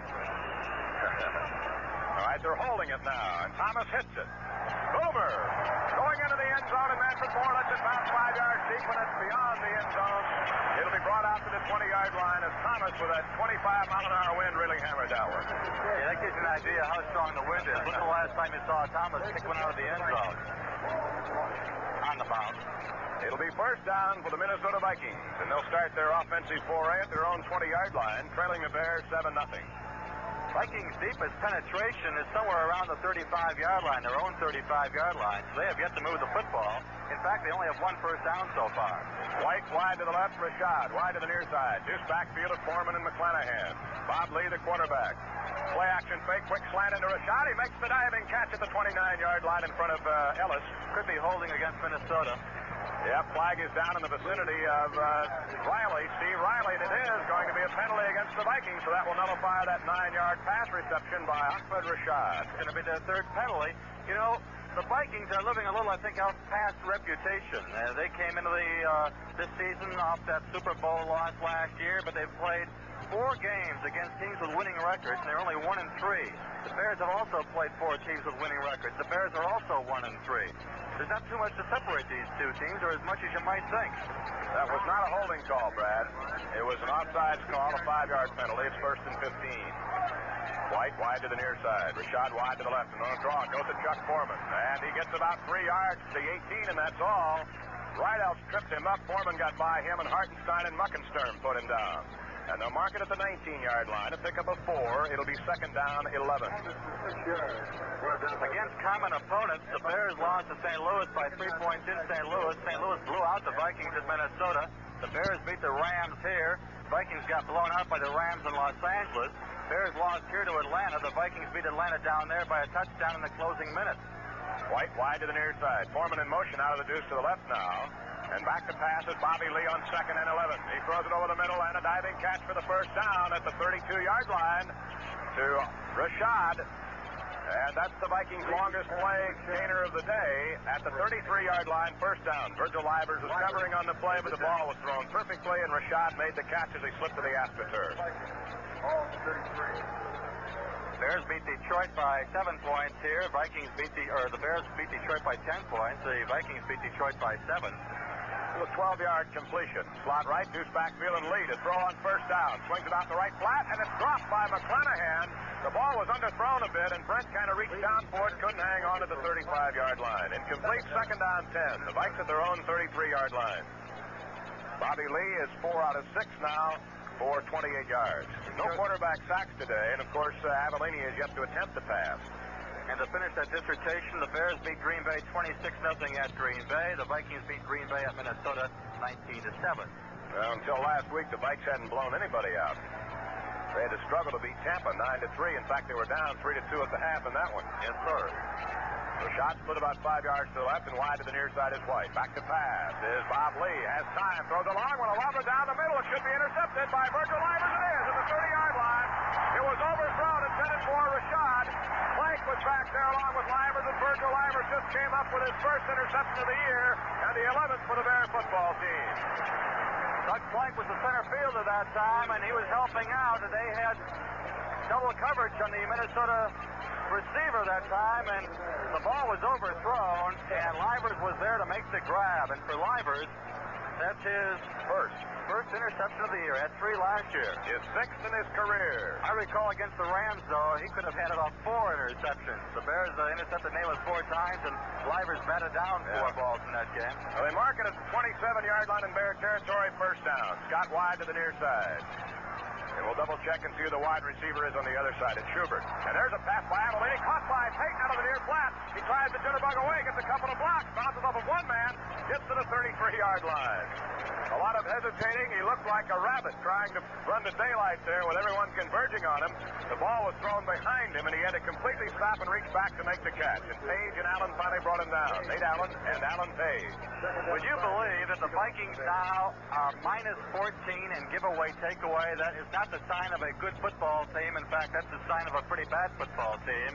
They have committed 14 more turnovers than they have forced. The Bears are now minus 2 in that category with 2 turnovers today by Minnesota. All right, it's second down and 5. As they picked up 5 on the pass, they give to Payton. Cuts back in across the 35, still scrambling. He is gang tackled and finally swarmed down at about the 37.5-yard line. Jeff Seaman along with Paul Krause. But it's the first down for the Bears, and they pound out another one. They're 9th in the ball game, and that puts Payton over the century mark here in the first half. He now has picked up 102 yards and 22 carries. 22 carries already. 22 carries already? You know, going into that last week, he had never carried more than 24 times in a game. Last week he carried, 33 times, I believe. Schubert wide to the right, Scott standing wide to the near side. Deuce backfield. First down for the Bears at their own 38. Avellini with a call. Inside handoff, big hole. Payton up the middle to the 50. Cuts to the outside of 45. Comes up by Nate Allen as he crosses the 40 and down to the 39-yard line. Paul Krause made the tackle along with Nate Allen. And it's another first down. A 23-yard jump by Payton on a gaping hole up the middle. First down for the Bears on the Vikings 38-yard line. And that gives Payton now 125 yards in the first half of this one. He now has 1,254 yards on the ground this year, and he is just pulling away. He led the league by 297 yards coming into the game. 171 yards in the first half on the ground for the Bears. Wing to the right, and a give. Goes to Musso, and Musso ducked under a clothesline and got the ball inside the 35 to the 32-yard line. Matt Blair knocked him down. And Musso looked like he almost had his head ripped off on the play. Payton came into the game with an average of 125 yards a game, and he's already got that here in the first half. 2:52 to go. Bears lead at 7-0. Earl exchanges places with Musso now as the Bears' wide receiver core has been depleted. It's also the 7th time in 10 games that Payton has run for 100 yards. And that ties Rick Caceres' single-season mark for the team. Quick pitch to Payton on the right side. Runs laterally, turns the corner to 35 to the 30. The 25 still on his feet and out of bounds at about the 21-yard line over on the far sideline. Again, Paul Krause running him out with help from Nate Wright and Jeff Stevens. And Reedy Story, the pulling guard on the play, threw a key block to spring Walter around the corner. A 12-yard sweep. They mark it at the 22-yard line. There's 137 first half yards on the ground for Walter Payton. Let's pause right now for station identification. Matters of opinion and critics at large. Informed commentary on News Radio 78 WBBM Chicago. First down for the Bears at the Viking 22-yard line. 2:32 to go in the half. Scott wide to the near side, wing to the right. Deuce backfield of Musso and Payton. Avellini with a long count to give to Johnny Musso. The Italian stallion gets about a yard and a half, and a penalty flag is thrown right in the middle of the pile. The Bears have played a relatively hairless football today, but there's an offensive holding call against the Bears. Their first major infraction. That'll be a 10-yard walk-off and spot the ball back at the Viking 32-yard line and make it first down, 20 to go. But if they're going to throw, now would be the time with the wind at their back. Good field position, leading 7-0. Robin Earl back in, replacing the Italian stallion from Alabama, Johnny Musso. Musso had gained 99 yards and 26 carries and 2 touchdowns prior to the action this afternoon. And he has gained 5 yards and 2 carries here, so that's put him over the century mark for the year. Earl has already lugged at 46 yards and 8 carries. Slot to the near left side. I formation. First down, 20. The Bears at the Viking 32-yard line. Avellini is 1 out of 1. The 5-yarder to Payton. On a draw to Payton. Payton cutting laterally. Breaks away. Hit the 25, the 20, and down to the 17-yard line. Walter Payton seemed to be boxed up, and all of a sudden changed directions and stole it away from the first tackler. And Paul Krause finally caught up from behind to spill him at the 17.5-yard line. Jeff Seaman had him dead to rights, and Walter broke the tackle. It was an ankle tackle at that. Seaman leaves, and Scott Studwell, the 9th-round draft choice for the Vikings out of Illinois, comes in at middle linebacker. And the 2-minute warning now is being given to both coaches, Jack Pardee and Bud Grant. And with 2 minutes to play here in the first half at Soldier Field in Chicago to score, the Bears 7, the Minnesota Vikings nothing. Okay, Oklahoma, tell us what you've got. We've got a great grand opening celebration at Oklahoma service stations and a grand opening promise to all Chicago Bear fans. We promise every time you buy 10 gallons or more of Oklahoma gas, we'll give you a beautiful crystal clear 12.5-ounce glass with an Oklahoma design on it free. We promise to give you one free every time you buy your 10 gallons or more, so you can complete your beautiful tumbler set. We promise to give you your gift tumbler at participating Oklahoma dealers while these glasses last. And we promise to honor your MasterCharge and Visa cards, so you can charge your gas and all your automotive service work at all Oklahoma service stations. So, Chicago Bear fans, what do you say? Okay, Oklahoma, you're okay. Well, according to UNIVAC, Dave Milberg, our stat man, the Bears right now picked up 201 yards rushing so far in the first half. That's their league-leading average per ball game. And Walter Payton right now at 150. 150 yards on the ground for Walter Payton here in the first half. And the ball now at the Viking 18-yard line. It'll be second down, 6 yards to go. The Bears have dominated completely here today and yet lead only 7-0. Walter may be threatening the NFL record of O.J. Simpson before this game's over, because you know the Bears aren't going to take him out of this game. The Bears have to be aware of the tie-breaking system for division ties. They need points as well as a victory here. Slot to the right side. Schubert lining up inside. James Scott, deuce backfield of Earl and Payton. And the give now to big Robin Earl. And he's going to turn the corner to 15. Banging over man and down to the 13-yard line he goes. He ran right over Scott Studwell, who still made the tackle with help from Nate Allen and Paul Krause. Robin Earl does a good job of maintaining his balance. He slid right off a block. He wanted to go over left tackle, but there was a hole, or there was no hole there, and he slid right off a blocker and went around left end for a nice gain. So it's going to be third down and about a foot at the 12-yard line. 51 yards for Earl in the first half. The Bears, 11 first down to the Vikings 2. Third down and a yard to go at the Viking 13. Receivers split on either side. Deuce backfield of Musso and Payton. Avellini to Walter Payton. He drops the ball, gets back up, and is nailed at the 19-yard line and pushed all the way back out to the 23. He dropped the pitch out, trying to skirt to the right side, and there's a very critical mistake on a third down and short yardage situation.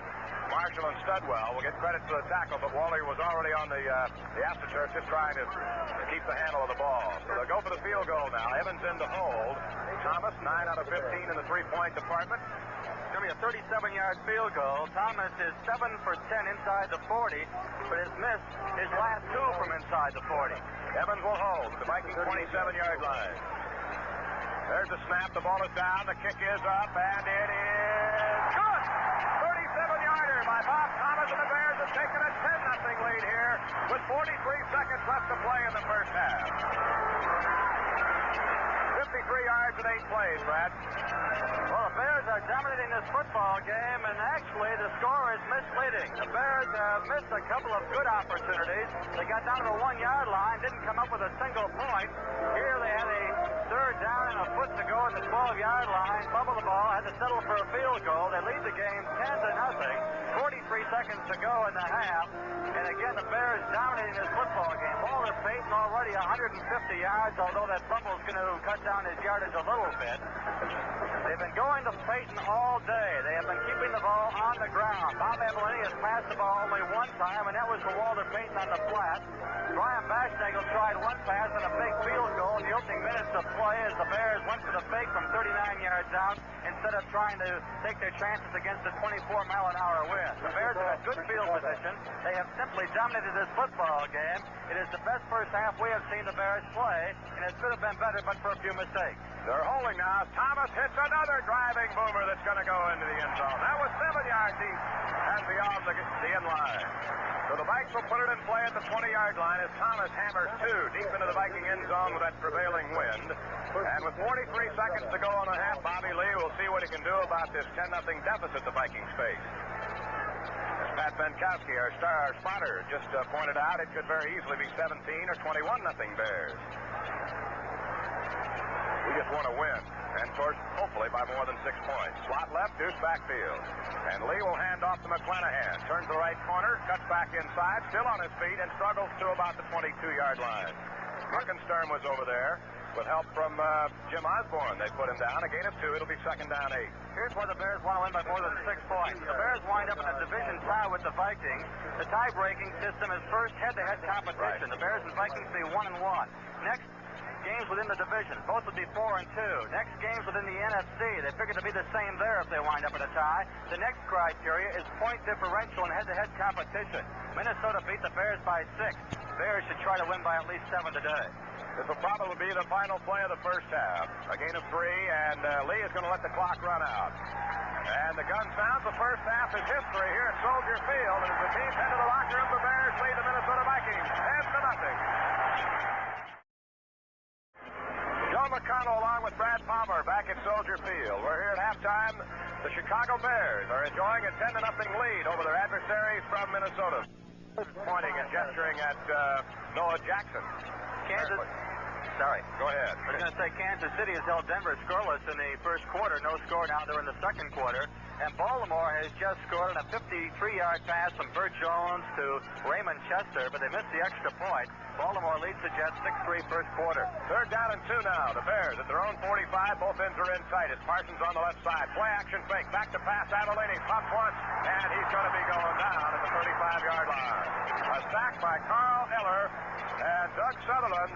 And I don't know, the way they've been running the ball today, why in the world would you pass on 3rd and 2?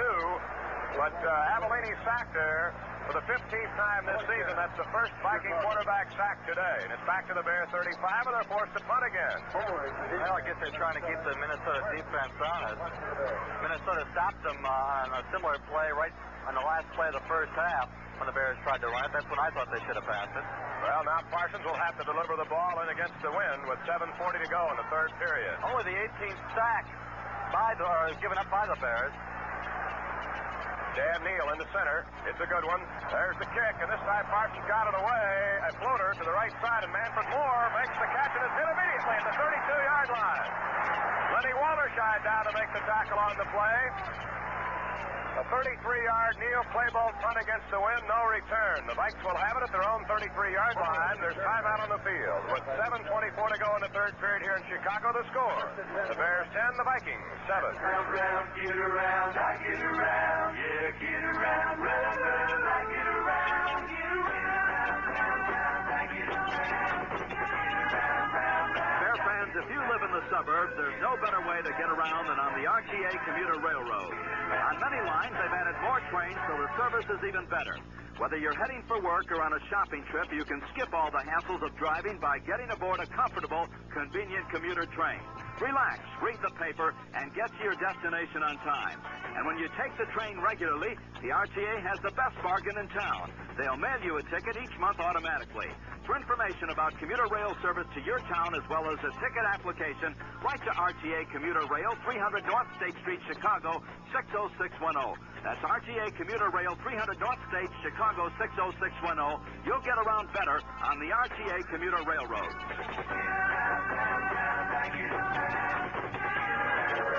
Bill McConnell and Brad Palmer back at Soldier Field in Chicago. Another fantastic crowd in excess of 57,000 watching as the Bears try to derail the Vikings. Chicago leading 10-7 here in the third period, and the Vikes will have it at the Minnesota 33. Minnesota's offense has not gone beyond its own 43-yard line. The Vikings getting their 7 points on a block punt. Deuce backfield, slot to the left. Sammy White inside of Ahmed Rashad. And the play-action fake and a pass out of the left flat. Now to Rashad looking for a block, and he is hustled out of bounds at the 36-yard line. Fine play by Virgil Livers, who at 5'8.5", 175 pounds, wouldn't be intimidated. It's getting very overcast now and threatening here. We're supposed to have snow flurries this evening. The temperature is at 52 degrees, but the barometer is falling. Well, the wind is going to have to shift around. It's out of the south right now. That's what's keeping the temperatures mild here today. At the 36. All right. Vikes line it up. Wide receiver on either side, Deuce backfield. Second down, 8. Vikes their own 35. They give it a cross buck to McClanahan, and he goes about 2 to the 37-yard line before he's yanked down. Osborne and Muckensturm there along with Kerry Fencing. And it'll be third down and 6 yards to go. The Vikes just at the 37-yard line in Minnesota territory. Again, 2 yards. Boy, they have been shut down all day, and yet the Bears lead by only 3. Muckensturm and Hicks come out as Buffon and Spivey come in now on the pass prevent defense for the Bears. It's the only time Buffon has played in this pass prevent defense. Rashad wide to the right, White in the slot to the right.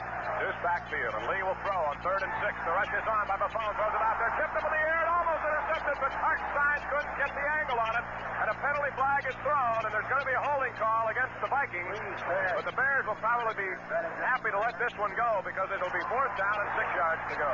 Not probably, I'm sure they will. Buffon came in on the linebacker blitz that time and really put the heat on Bobby Lee, and Hartenstein almost had the interception in the Viking backfield. He deflected it high into the air, and actually it was between Hartenstein and one of the Viking receivers once that ball went into the air like a volleyball.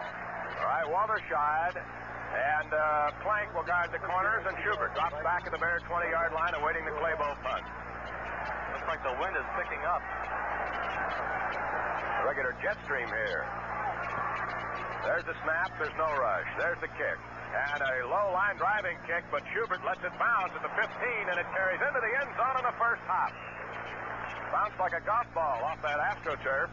And so Claybo, a 63-yard punt into the end zone. The Bears will have it at the Chicago 20 when play is resumed. But timeout is called with 6.5 minutes to go in the third. The score remains. The Bears 10, the Vikes 7.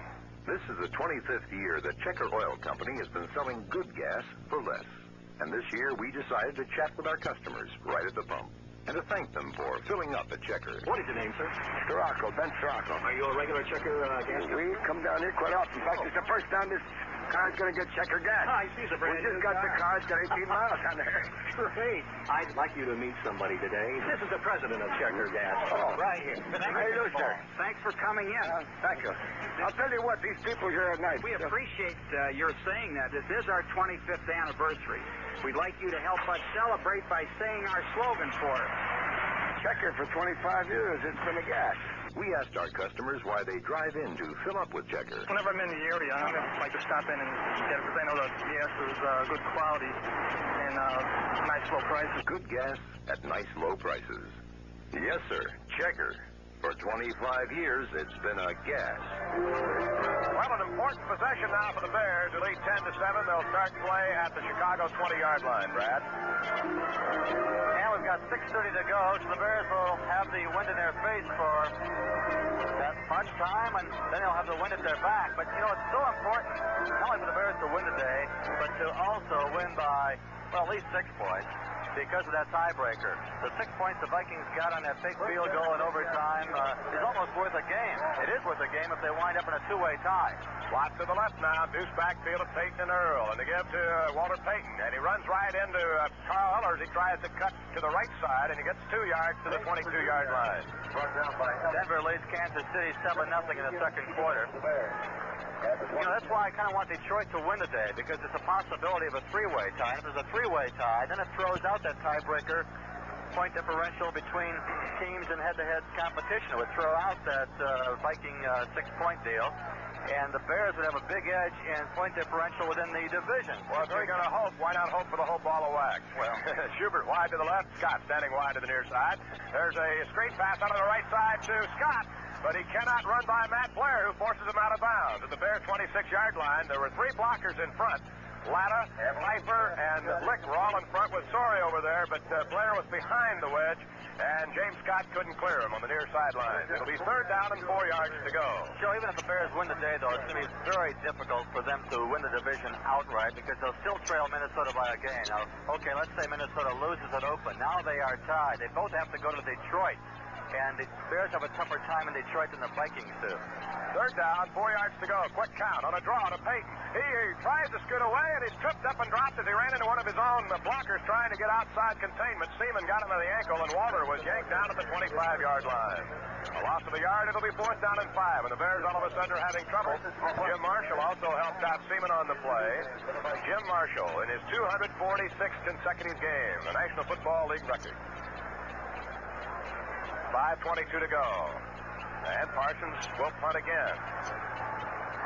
Back in single safety is Manfred Moore. The Vikes will rush 10 men. Look at Blair trying to line up at a place where he can get a clear shot. Oh, he is something. Neal with the snap. There's the kick. The rush is on. He just barely got it away. A high-floating kick will go nowhere in the teeth of that wind. Taken by Manfred Moore on a gambling move at his own 47. He crosses the 50 and is dumped at the Bear 48-yard line. Muckensturm was there along with Campbell to bring him down. A 28-yard punt. The high floater into that wind was held up short with no roll, and Manfred Moore running under that one under full head of steam made the catch in a crowd and got 5 yards on the return. And the Vikes, for the first time all day, have it offensively on the Bear side of the 50-yard line. And the give, and a big hole. McClanahan up the middle, spins away at the 40 and gets knocked down at the 35, maybe the 34-yard line. A trap up the middle. Wayman Bryant made the tackle on the play with help from Gary Fensick. But there's the longest ground gain of the afternoon for the Vikes across the Bears 35 to the 34-yard line. And with 4:39 to go now in the third period, the Vikings are driving. Rashad comes wide to the near side. White split wide to the right. Deuce backfield to McClanahan and Foreman. And the give now to Brett McClanahan again. Tries the right side and gets gag tackled, and he'll be held up at the 32-yard line. And we have a little extracurricular activity there between Jimmy Osborne and Eddie White of the Vikings. Brett McClanahan came into this game with only 224 yards. He starts opposite Chuck Foreman. Well, Foreman carries the ball on 52% of the Vikings running plays. McClanahan has only carried the ball 17% of the time. The Bears have a little more balance between Payton and Harper, at least before Payton got hurt. Payton carries the ball roughly 52% of the time, and Harper 37% of the time. That's before Payton went out with that sprained knee. You mean Harper? I'm sorry. In motion goes White. Tucker's in at tight end now. There's a play-action fake. Lee drops back the pass, now lobs it over the middle. Tucker has it at the 10, to the 5, to the 3-yard line. First and goal. The play-action fake, and Bob Tucker, who was acquired from the New York Giants, was an all-pro at tight end a couple of years ago, gathered that one in over his shoulder. Doug Plank knocked him sprawling. First and goal for the Vikes at the Bear 2.5-yard line. 3-yard line. Plank saved the touchdown that time with that tackle. Muckensturm was on Bob Grimm that time, and Grimm got behind him. All right, first down and goal for the Vikes. That was the 6th catch of the year for Bob Tucker, who caught a winning touchdown pass a couple of weeks ago in the Atlanta game. Wing to the right, both ends are in tight to get to Chuck Foreman, and he is knocked down just as he tried to hurdle over the line. Jerry Myers in there now in the front four defensively for the Bears, made the tackle on the play. A gain of about a yard. It's at the 2-yard line, second and goal. Boy, Myers sacrificed his body that time and plugging up that hole, and he just dived into the hole before Foreman could get there. All right, White out, Wes Hamilton in. Hamilton, a second-year pro. was the starter the first half of the year, while Ed White had contractual problems with the Vikes. Wing to the right, deuce backfield. The Vikes like to throw in this type of situation. It's second and goal from the 2-yard line. And there's a collision in the backfield. And Lee gets nailed to the 3-yard line as he collided with his running back, Bob Miller. No, Keller. All right, Tom Hicks made the tackle on the play. He handed off to Mark Keller, and Keller bobbled the ball right back into the arms of Bob Lee. It was a fortunate break for the Vikings as they muffed that handoff. The ball now at the 3-yard line. Fencing back in along with Plank and Livers. As the Bears pull Spivey, Myers, and Reeves. All kinds of wheels turning now on both sidelines. It's third and goal at the Bears 3-yard line. Steve Craig, a tight end out of Northwestern. Wide to the near side. It's a double wing formation. Double wing left. And Lee, quick jump pass in the middle. Intercepted. Intercepted by Hicks. And he gets back out to the 9-yard line. What a play. A jump pass right over the middle. And Tom Hicks was there in front of the Viking receiver and picked it off there about a yard deep into the end zone and brought it back out to the 9-yard line. What a turnaround for the Bears. Tommy Hicks in his second year out of Illinois with his first big league interception. And what a play it was with the Bears having it at the 9-yard line, still leading the game 10-7. Boy, there is a break. A great play by Hicks. He's good back there on pass defense. As soon as Lee made a quick jump pass, it looked like it was going to be 7 points. There was Hicks. It was intended for Bob Tucker. All right, slot to the left, deuce backfield. And again, not a Peyton on a sweep to the right side. Tried to squirt through, breaks one tackle. He's on his feet at the 15, the 20, the 25, the 30. And finally stilled by Nate Blake. And Fred McNeil coming down the near sideline. He was one step from going all the way. A 22-yard gain by Peyton sweeping to the right side. He broke a tackle right at the line of scrimmage. And the Bears are out of the hole at the Chicago 31-yard line.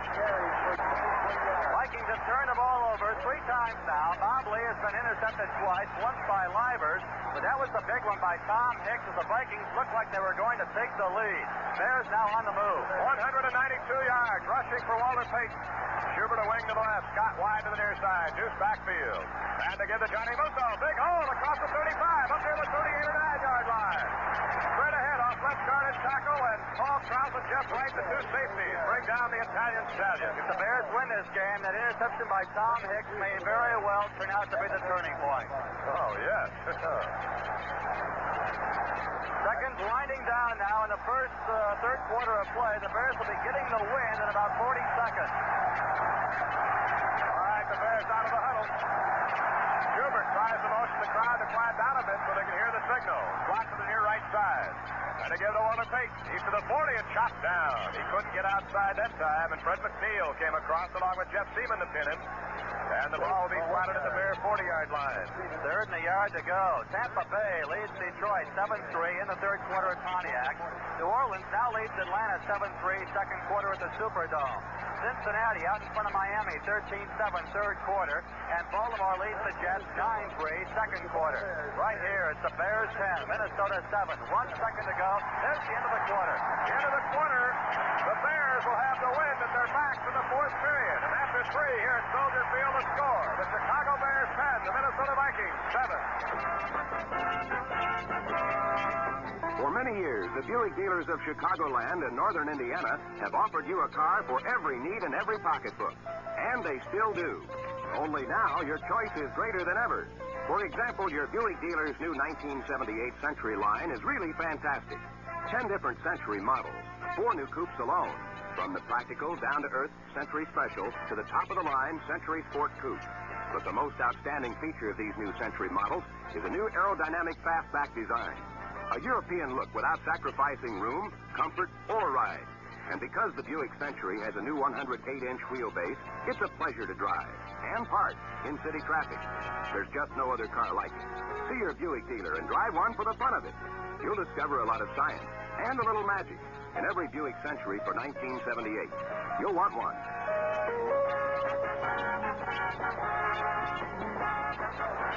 Joe McConnell and Brad Palmer back at Soldier Field, where we begin the fourth period of play. The Vikes trailing the Bears 10-7 in this very, very important NFC Central Division game. And now third period score from Detroit. Tampa Bay hanging on to a 7-3 lead over the Lions. The Bears have rushed for 256 yards in 3/4 of this football game. They've passed for only 10. And Walter Payton on 34 carries, matching his number, has picked up 193 yards. The Bears break the huddle now. On 3rd down, a yard to go at the Chicago 40. Both ends are in sight. Parsons is in there to block. Schubert has a wing to the right. Deuce backfield. Long shot by Avellini. And to give to Payton. Going to try to sweep the right side and tried to spin away. He does, and he lunges out near the 45-yard line. And only a shoestring tackle by Nate Wright. They have prevented Walter from, again, breaking a huge gainer. Wright hit him before he got the first down, but Walter carried him 2 yards to get the first down. Well, Walter Payton now with 200 yards in the ball game. The second time he has reached that mark this year. The team record is 205, which he tied with Gale Sayers at Green Bay 3 weeks ago. Actually carried right about almost 4 yards, didn't he? Yeah. First down for the Bears at their own 44-yard line. Wide to the near side is Scott. A handoff to Musso. No, fake, and a pass down the right side. Caught! At the 38-yard line. Beautiful fake. Scott made the diving grab over there against Nate Wright. And I'll tell you what, Avellini had me faked out of the ballpark on that one. Well, think for yourself. He didn't have me faked out, so he threw the ball, and I thought it was going to Musso. It went over his head. They thought, what's he doing? And there's Scott right behind Musso on the sideline. And that's the Bears haven't done much passing at all. What's that, the first pass, second pass this half? Well, for the game, Avellini is 3 out of 4 for 28 yards. That was an 18-yard pickup. First down to the Viking 37. Avellini, inside handoff to Payton. And he tries to spurt out of there and runs right between two Vikings, Seaman and Wright, and gets to the 33-yard line. A pickup of 4. It'll be second down. And 4 yards to go, and Payton now officially 201. I guess I jumped the gun on the carry. So he's just gone over the 200-yard mark. He is 4 yards away from the single-game Bear rushing record, which he himself owns a piece of, along with Gale Sayers. New England leads Buffalo 6-0, 3rd quarter. Slot left, Deuce backfield on second down 6. The Bears at the Viking 33-yard line. And Avellini gives to Earl, and Earl is really stonewalled by Fred McNeil on a crossbuck. Fred was waiting for him, all right. Make that Musso. Musso instead of Earl. And the ball is still at the 33. Here comes Robin Earl in. Musso out. Let's pause right now for station identification. We give you the business 28 times each weekday on News Radio 78, WBBM Chicago. All right, it'll be third down and still 6 yards to go. The Bears at the Viking 33. Schubert comes wide to the near side. Scott wide to the right. This backfield of Earl and Payton. And Avellini will throw. Has time over the middle. And it's caught by big Robin Earl. He gets inside the 30 to the 28-yard line. He's going to be about a yard short of the first down, it appears. Jeff Wright, with help from Jeff Seaman, the middle linebacker, finally wrestled big Robin Earl down. He's going to be about a yard shy of the first down. Now, they've got the wind at their back. The fans want to go. If the Bears go for the field goal, it'll be a 45-yard field goal, but they need a yard for the first down. I got to think they're going to go for it. They're going to go for the first down. Here comes Musso, bringing in a play from the bench. Musso and Earl are shuffling into plays now that Brian Bashninkle is out for the game with an ankle injury. Went out midway in the first half. Schubert in there, wide receiver opposite Scott. Oh, this is a big play here. Fourth down, a yard to go. The Bears just inside the Viking 29. Slot right, high formation. Avellini. And a busted play, and he's going to lose yardage. He is dumped at the 30-yard line. He turned around to hand the ball off, and nobody was there.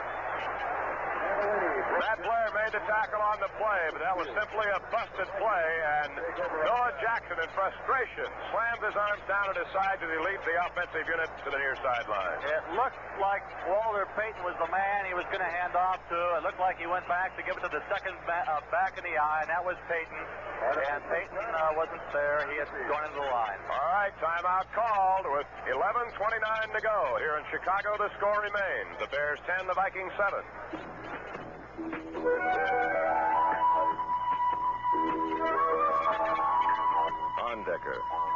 On Decker beer. You may not be drinking it now, but you will. On Decker. You may not think a beer this expensive could be worth the extra money, but you will. On Decker. Brewed with a special rich malt, flavored with the finest of imported choice hops. patiently, properly aged. You don't know what a difference that makes. But you will. Ondecker, the most expensive taste in beer. If you're not drinking it now, you will. Ondecker, the most expensive taste in beer.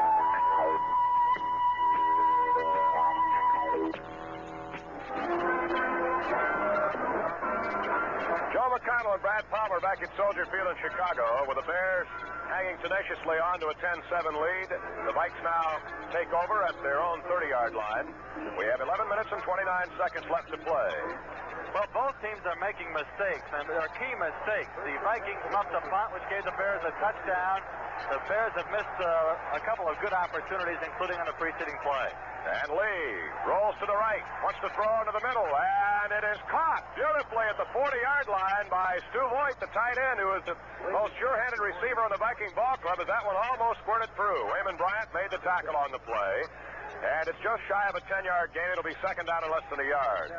Lee rolling to his right, connecting with Voigt. That's Stu's first catch today, and his 16th on the season. An 8-year veteran out of Wisconsin.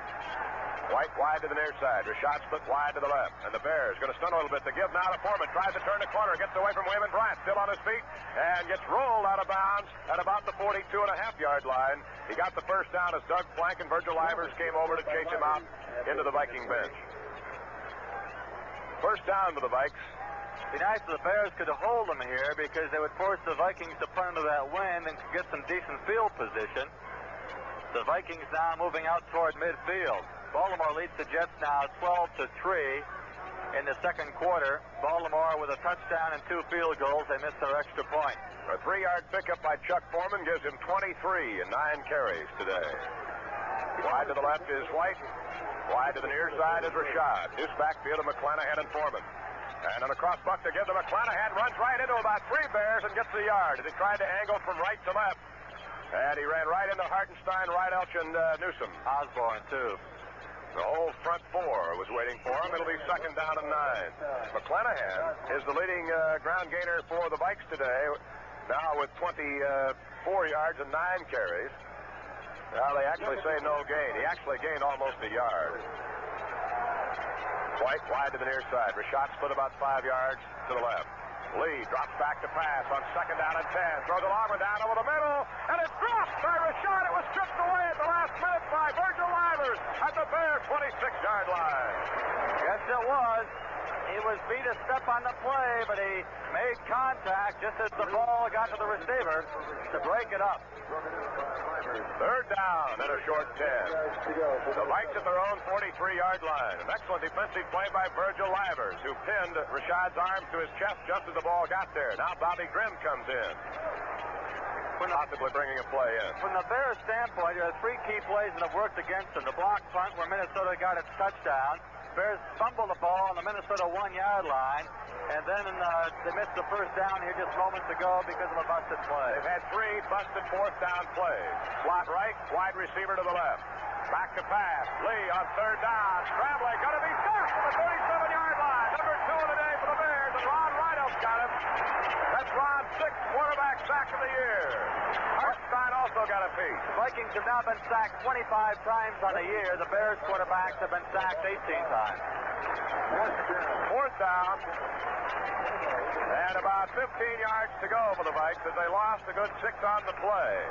And Quavo in the punt against this wind. Schubert is back with Plank and Walterscheid guarding the corner. There's the snap. And there's the punt. And it's a low end-over-ender, and it's taken by Plank at the 27 to the 30, the 35, the 40, the 45, and head first he falls over. Jeff Seaman to pick up another couple of yards up to the 48-yard line. Good hard-nosed play by the strong safety, Doug Plank. 9:39 to go in the fourth period here. Timeout is called with a score remaining. The Bears 10, the Vikes 7.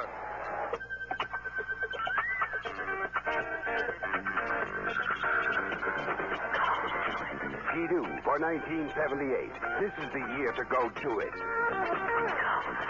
Skidoo lets you do it without dropping a bundle.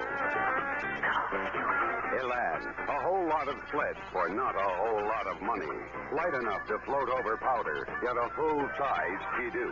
The lightweight 1978 Elan.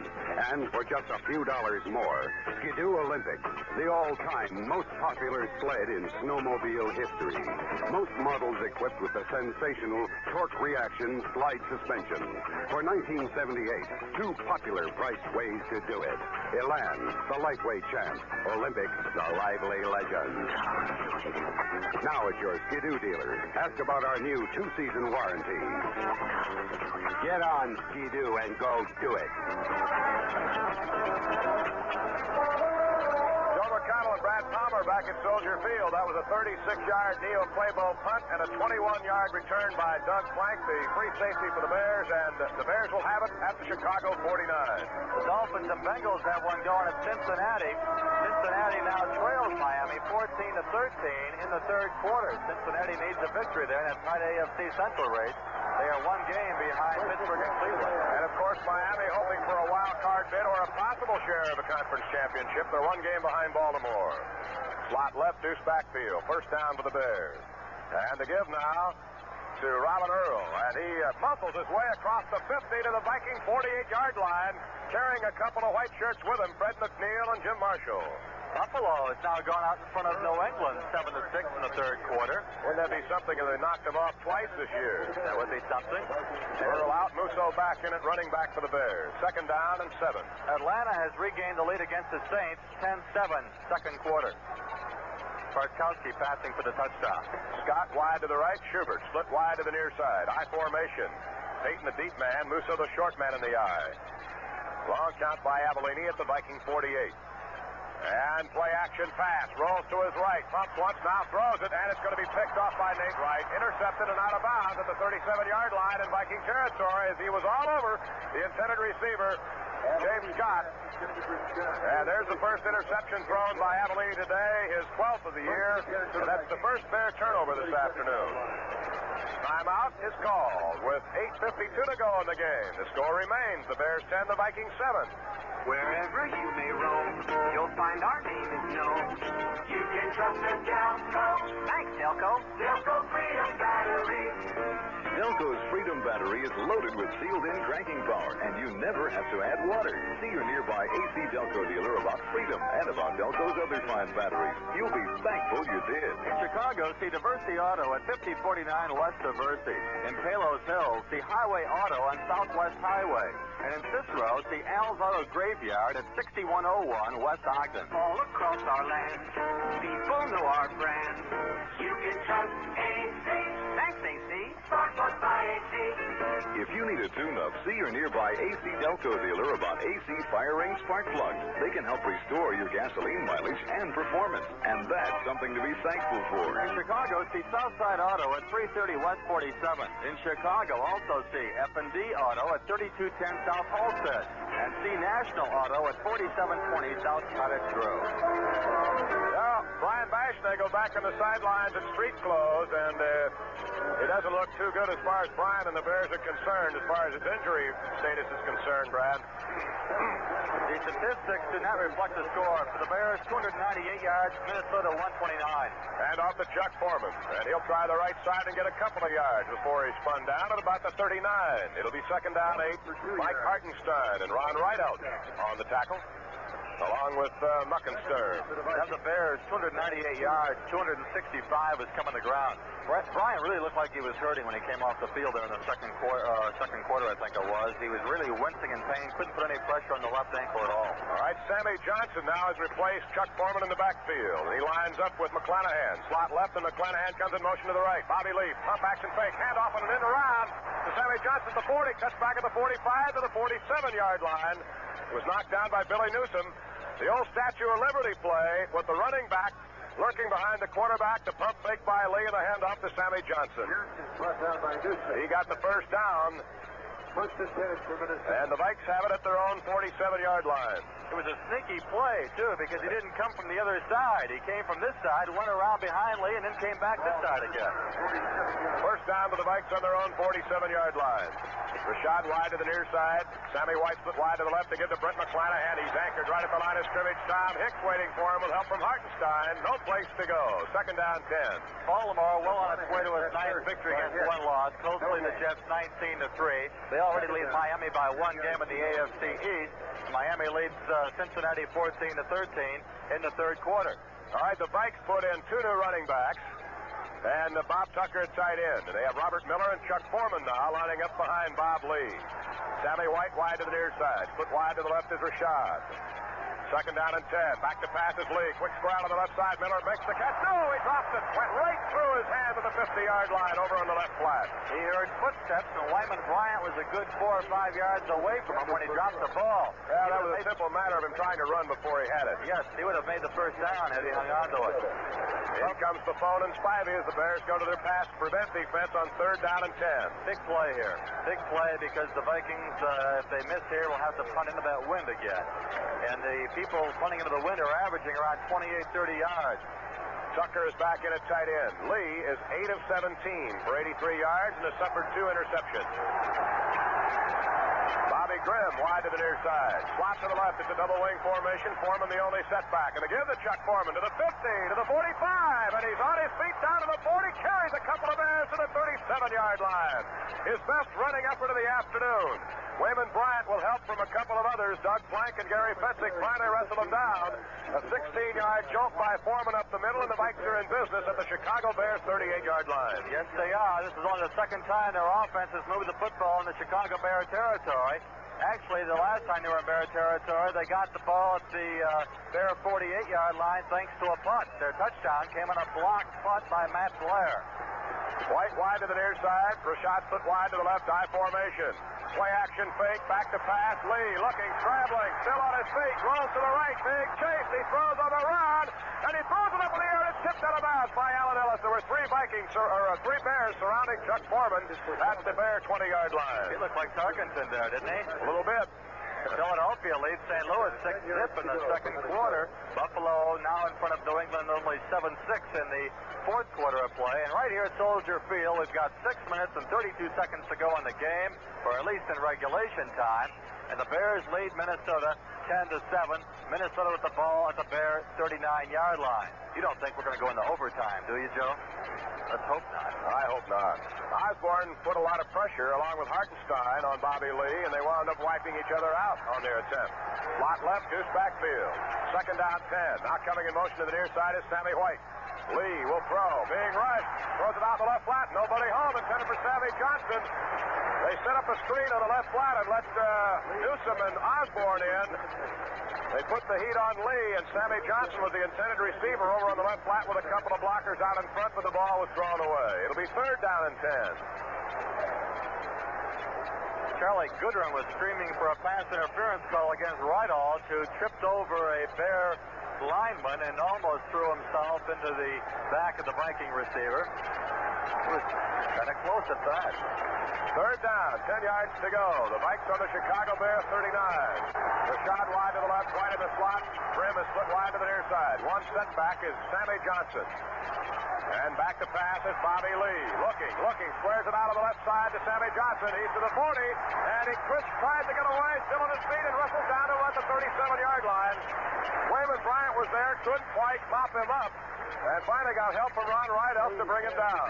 A gain of 2 on the play. It'll be fourth down and 8. And Lee looks over on the sidelines. They're going to send the Claybo kicking unit in, hoping, of course, that Neal can knock this one out of bounds near the Bear goal line. 6 minutes remaining in the football game. The Bears leading 10-7. The only Viking point on a blocked punt by Matt Blair, who scooped it up at the 10-yard line and walked in with it. Claybo in the punt. 3 men are deep for the Bears. They'll let this one go. There's the snap, and there's the kick by Claybo, and it doesn't, well, now it's going to hang up there. It bounces at the 10 and goes into the end zone. So the Bears will have it at the 20-yard line. Claybo tried to hit that one out of bounds over in the far left-hand corner and couldn't quite make it. A 37-yard punt. The Bears will take over at the Chicago 20. Break for the Bears. Actually only 17 yards difference in field position with that punt with the touchback. Vikings are at the 37. The Bears get it at the 20-yard line. They've got the wind at their back, a 3-point lead, 5:38 to go in the football game. They need to sustain an offensive drive now and use up that clock and regain their excellent field position. It would also help if they could get 3 more points. Wide to the right is Scott. Schubert in the wing to the left side. The backs are split about 5 yards, and the handoff goes to Robin Earl, and he's anchored right at the line of scrimmage. Jeff Seaman, the middle linebacker, in there low to knock him down. Seaman, a class athlete from Stanford, been to the Pro Bowl twice, now in his 6th year. Russo in bringing in a play from Jack Pardee and Sid Gilman. They gave Earl a yard on that play. It's at the 21. It's 2nd and 9. I do not think you're going to see the Bears play conservative football. I think they're going to try. They got a long way to go, but they've got to be thinking field goal here. Slot right, high formation. Here's a call now by Avellini from his own 21-yard line.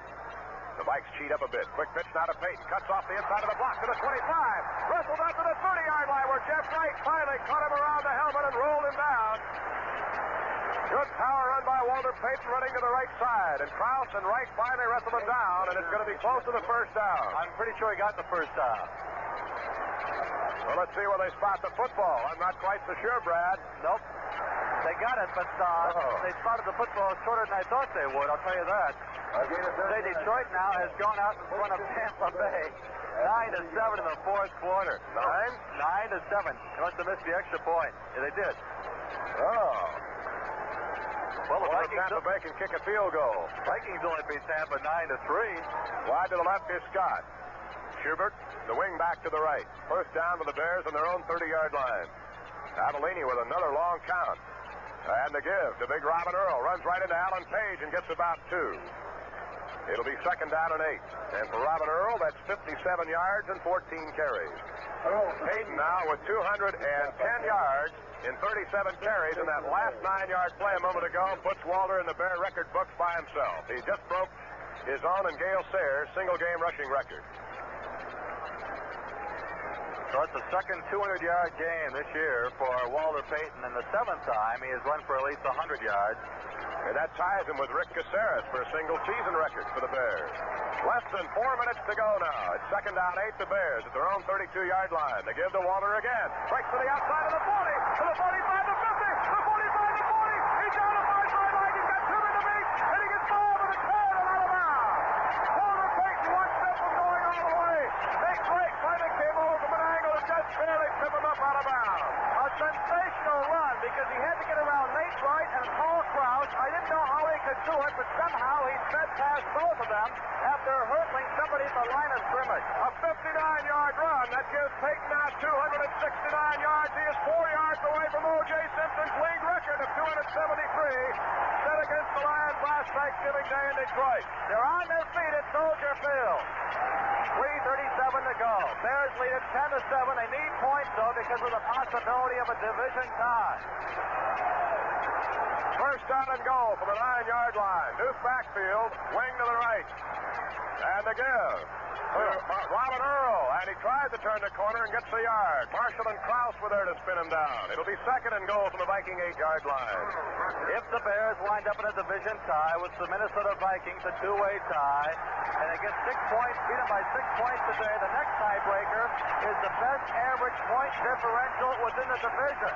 And the Bears have a pretty good edge in that department right now because they beat Detroit worse than the Vikings did. They did the same with Green Bay.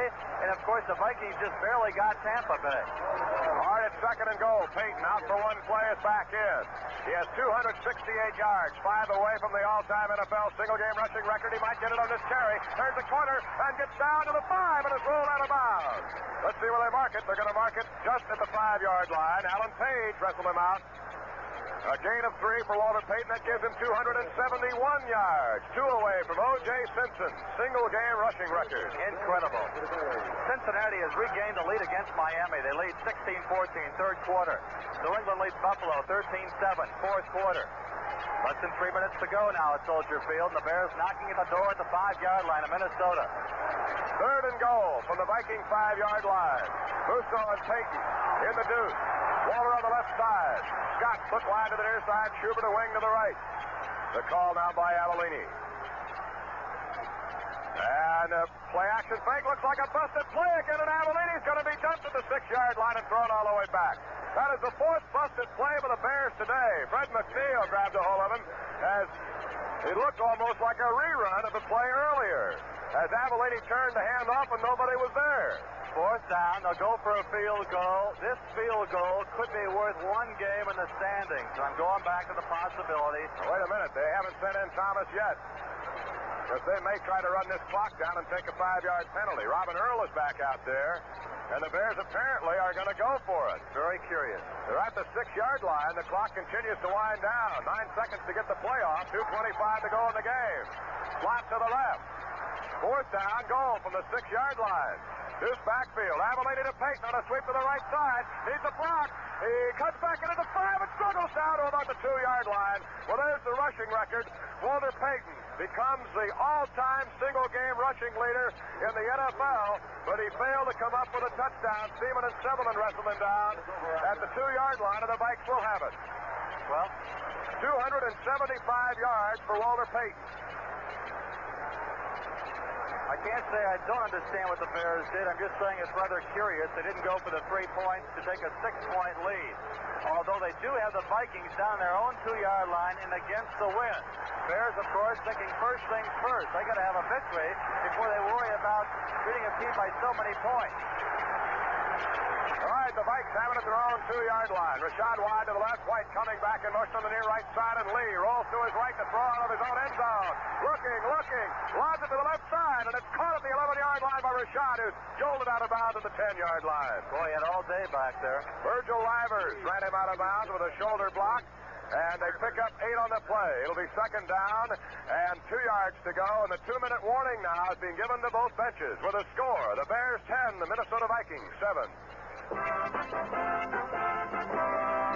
Here's a question for you car buffs. Which new 78 has the whole town talking? The answer? Regal, the new Buick Regal Sport Coupe with Buick's exclusive new turbo-powered V6 engine. People are talking about Regal's beautiful classic line with luxury car elegance and appointment. They're surprised at how comfortable and roomy it is for a mid-sized car. And they're raving about Regal's new 3.8-liter turbo-powered V6 power plant. There's no other engine like it, and only Buick's got it. What are they saying about Regal's driving performance? Many are amazed at its roadability and handling, the way it hugs the road, turns and corners like a sports car. In fact, it's been said that the turbo-powered Buick Regal Sport Coupe may prove to be the best car on the road in 1978. See for yourself. You'll find a lot of science and a little magic in the new 78 Regal Sport Coupe. And you'll want one from your Buick dealer of Chicagoland and Northern Indiana. Joe McConnell and Brad Palmer back at Soldier Field. Well, regardless of the outcome of this football game, the Bears have led it all the way. History has been made here today as Walter Payton has rushed for 275 yards, and that is a new single-game rushing record for the National Football League, and Payton has carried it 40 times to get those 275 yards. Joe, by not going for the 3 points and the field goal, the Bears are in effect putting themselves in a bad position playoff-wise, because even if they win all the remaining games now, even if they beat Detroit Thanksgiving Day in Detroit, the Minnesota Vikings would have to lose 2 more football games for the Bears to have a shot at the playoffs, because the Vikings right now have the edge in any tiebreaker. All right, it's 2nd down and 2. The Vikes at their own 10-yard line. Rashad wide to the near side, White split wide to the far left side. McClanahan and Foreman in the deuce, and they give now to Chuck Foreman. He doesn't get it. He got a yard, and that's it. It'll be 3rd and 1. A big play now for the Bear defensive unit. The whole center of that line was in on the stop, led by James Osborne. A big play. If the Bears get the football, I hope they drive for the field goal. Philadelphia is upsetting the Cardinals 9-0 at St. Louis. The Cardinals a wild card later. Well, they just announced Walter Payton breaking O.J. Simpson's single-game rushing record for the National Football League. And many of his Bear teammates come over to pound him and congratulate him on the Bear bench in front of us here. It's a mob scene.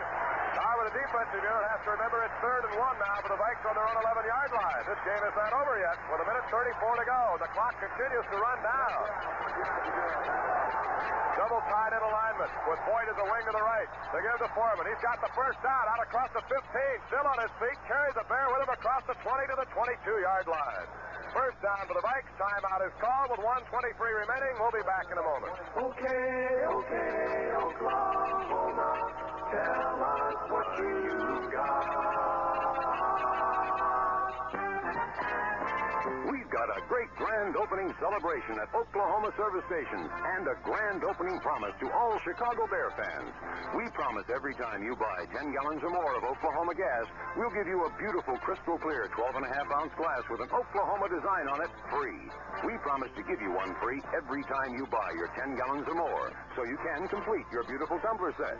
We promise to give you your gift tumbler at participating Oklahoma dealers while these glasses last. And we promise to honor your MasterCharge and Visa cards, so you can charge your gas and all your automotive service work at all Oklahoma service stations. So, Chicago Bear fans, what do you say? Okay, Oklahoma, you're okay.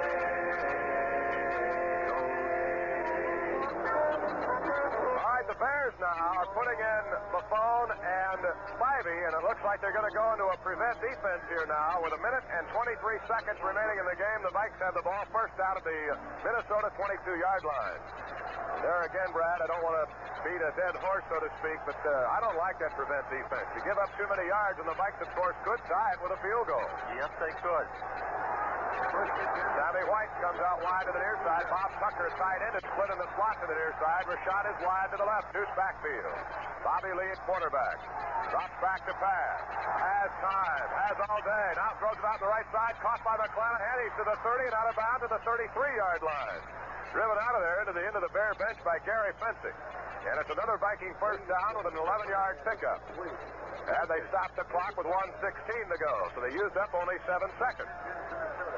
Because if the Bears win this game by 3 points, right now, even with the victory, their chances are a little diminished. Their chances would have been dead if they lost this football game. Don't misunderstand me. But their chances are diminished now because of the tiebreaker. Their best chance now is a 3-way tie between Detroit, Minnesota, and the Bears. Rashad wide to the left, White wide to the near side. And Lee rolls to his left now, being rushed by Buffon. He's going to turn the corner to 30. Throws on the move. He was over the line of scrimmage, and it's intercepted. Virgil Liver. Out of bounds. He's out of bounds, and it looked like he was beyond the line of scrimmage when he threw it. The line was at 33, and Lee was at least at the 34-yard line. And apparently there is a penalty flag over there. I thought he was too. And Livers was out of bounds on the interception. That's what it was, Joe. He was beyond the line of scrimmage. Atlanta leads New Orleans 13-7 second quarter. Cleveland leads the Giants 14-7 third quarter. Right here we've got 1:08 to go, and the Bears lead the Vikings 10-7. Now the Vikings have the ball on their own 34-yard line, and like a 33-yard line, and it's a 5-yard walk-off to the 29-yard line. Looks like a 4-yard walk-off. Yeah, I think he walked it off from the point of the violation. It's actually a 4-yard penalty because Lee was a step beyond the line of scrimmage when he threw the ball. Apparently it's 5 yards from the infraction. And lost it down, of course. All right, second down and 15. The Vikings at their own 29-yard line. Deuce backfield, wide to the left is Rashad, wide to the near side is Sammy White. He goes in motion back towards the line. Now straightens up downfield as Lee rolls to his right, lobs it down the middle, incomplete, nobody home. Knocked down on the play was Robert Miller, but the ball was already long gone. It'll be third down and 15. The Vikes their own 29-yard line with 1:03 remaining. The Bears hanging on to a 10-7 lead in the ball game that really they should have had locked up by now. Well, they certainly should have 17 points by now. They had a busted play on the 1-yard line earlier, and they passed a I can't say sure field goal because you're playing the Minnesota Vikings and Matt Blair, but they passed up a field goal, which would have given them a 6-point lead. Moments ago. All right, third down, 15. Big play for the Vikes. Rashad wide to the far left side, White wide to the near side. And Lee again sets up the pass. Again has time. Now looking. Grabbed by Rideout. Gets away. Throws on the move. And it's caught at the 41-yard line, short of the first down. A great catch in heavy traffic by Sammy White, who was nailed immediately by Doug Plank. And Sammy apparently has twisted an ankle on the play. And Bob Lee is shaken up. He's hurt an ankle on the play as well. Well, it's going to be fourth down and about 2.5 yards to go for the Vikes. Make it 2 yards as they spotted at the Minnesota 42-yard line. There's 49 seconds to go in the game. Jerry Myers comes in replacing Jeff Seavey at defensive end for the Bears. Lee is hurting. It's his right ankle, the same ankle that Fran Tarkenton broke. Actually broke a bone just above the ankle, the fibula. And the number 1 draft choice out of Rice, rookie Tommy Kramer, loosens up in a hurry on the far sidelines for the Vikings now. We're faced with a 4th down in 2 situations. Oh, they're measuring, and they're closer than that. They're 4th down in about 3 inches. They actually only had a... Number 19, Bob Lee. Figured the Vikings the benefit of the doubt, didn't they? I lost the marker there. I thought the series started at the 34-yard line. Instead, it was a 32, and it's going to be 4th down and less than a foot. Denver and Kansas City tied 7-7 second quarter, and the Patriots now in front of Buffalo handle a 20-7 in the 4th quarter. 20-7 Atlanta over New Orleans in the second quarter. Now here comes their fleet of tight ends, Tucker, Boyd, and Craig. The Vikes will obviously line up with a triple tight end alignment. One of them, Craig, will be lined up as a wing. And Bobby Lee is still down, now laying back in pain and looking now towards the rest of the year.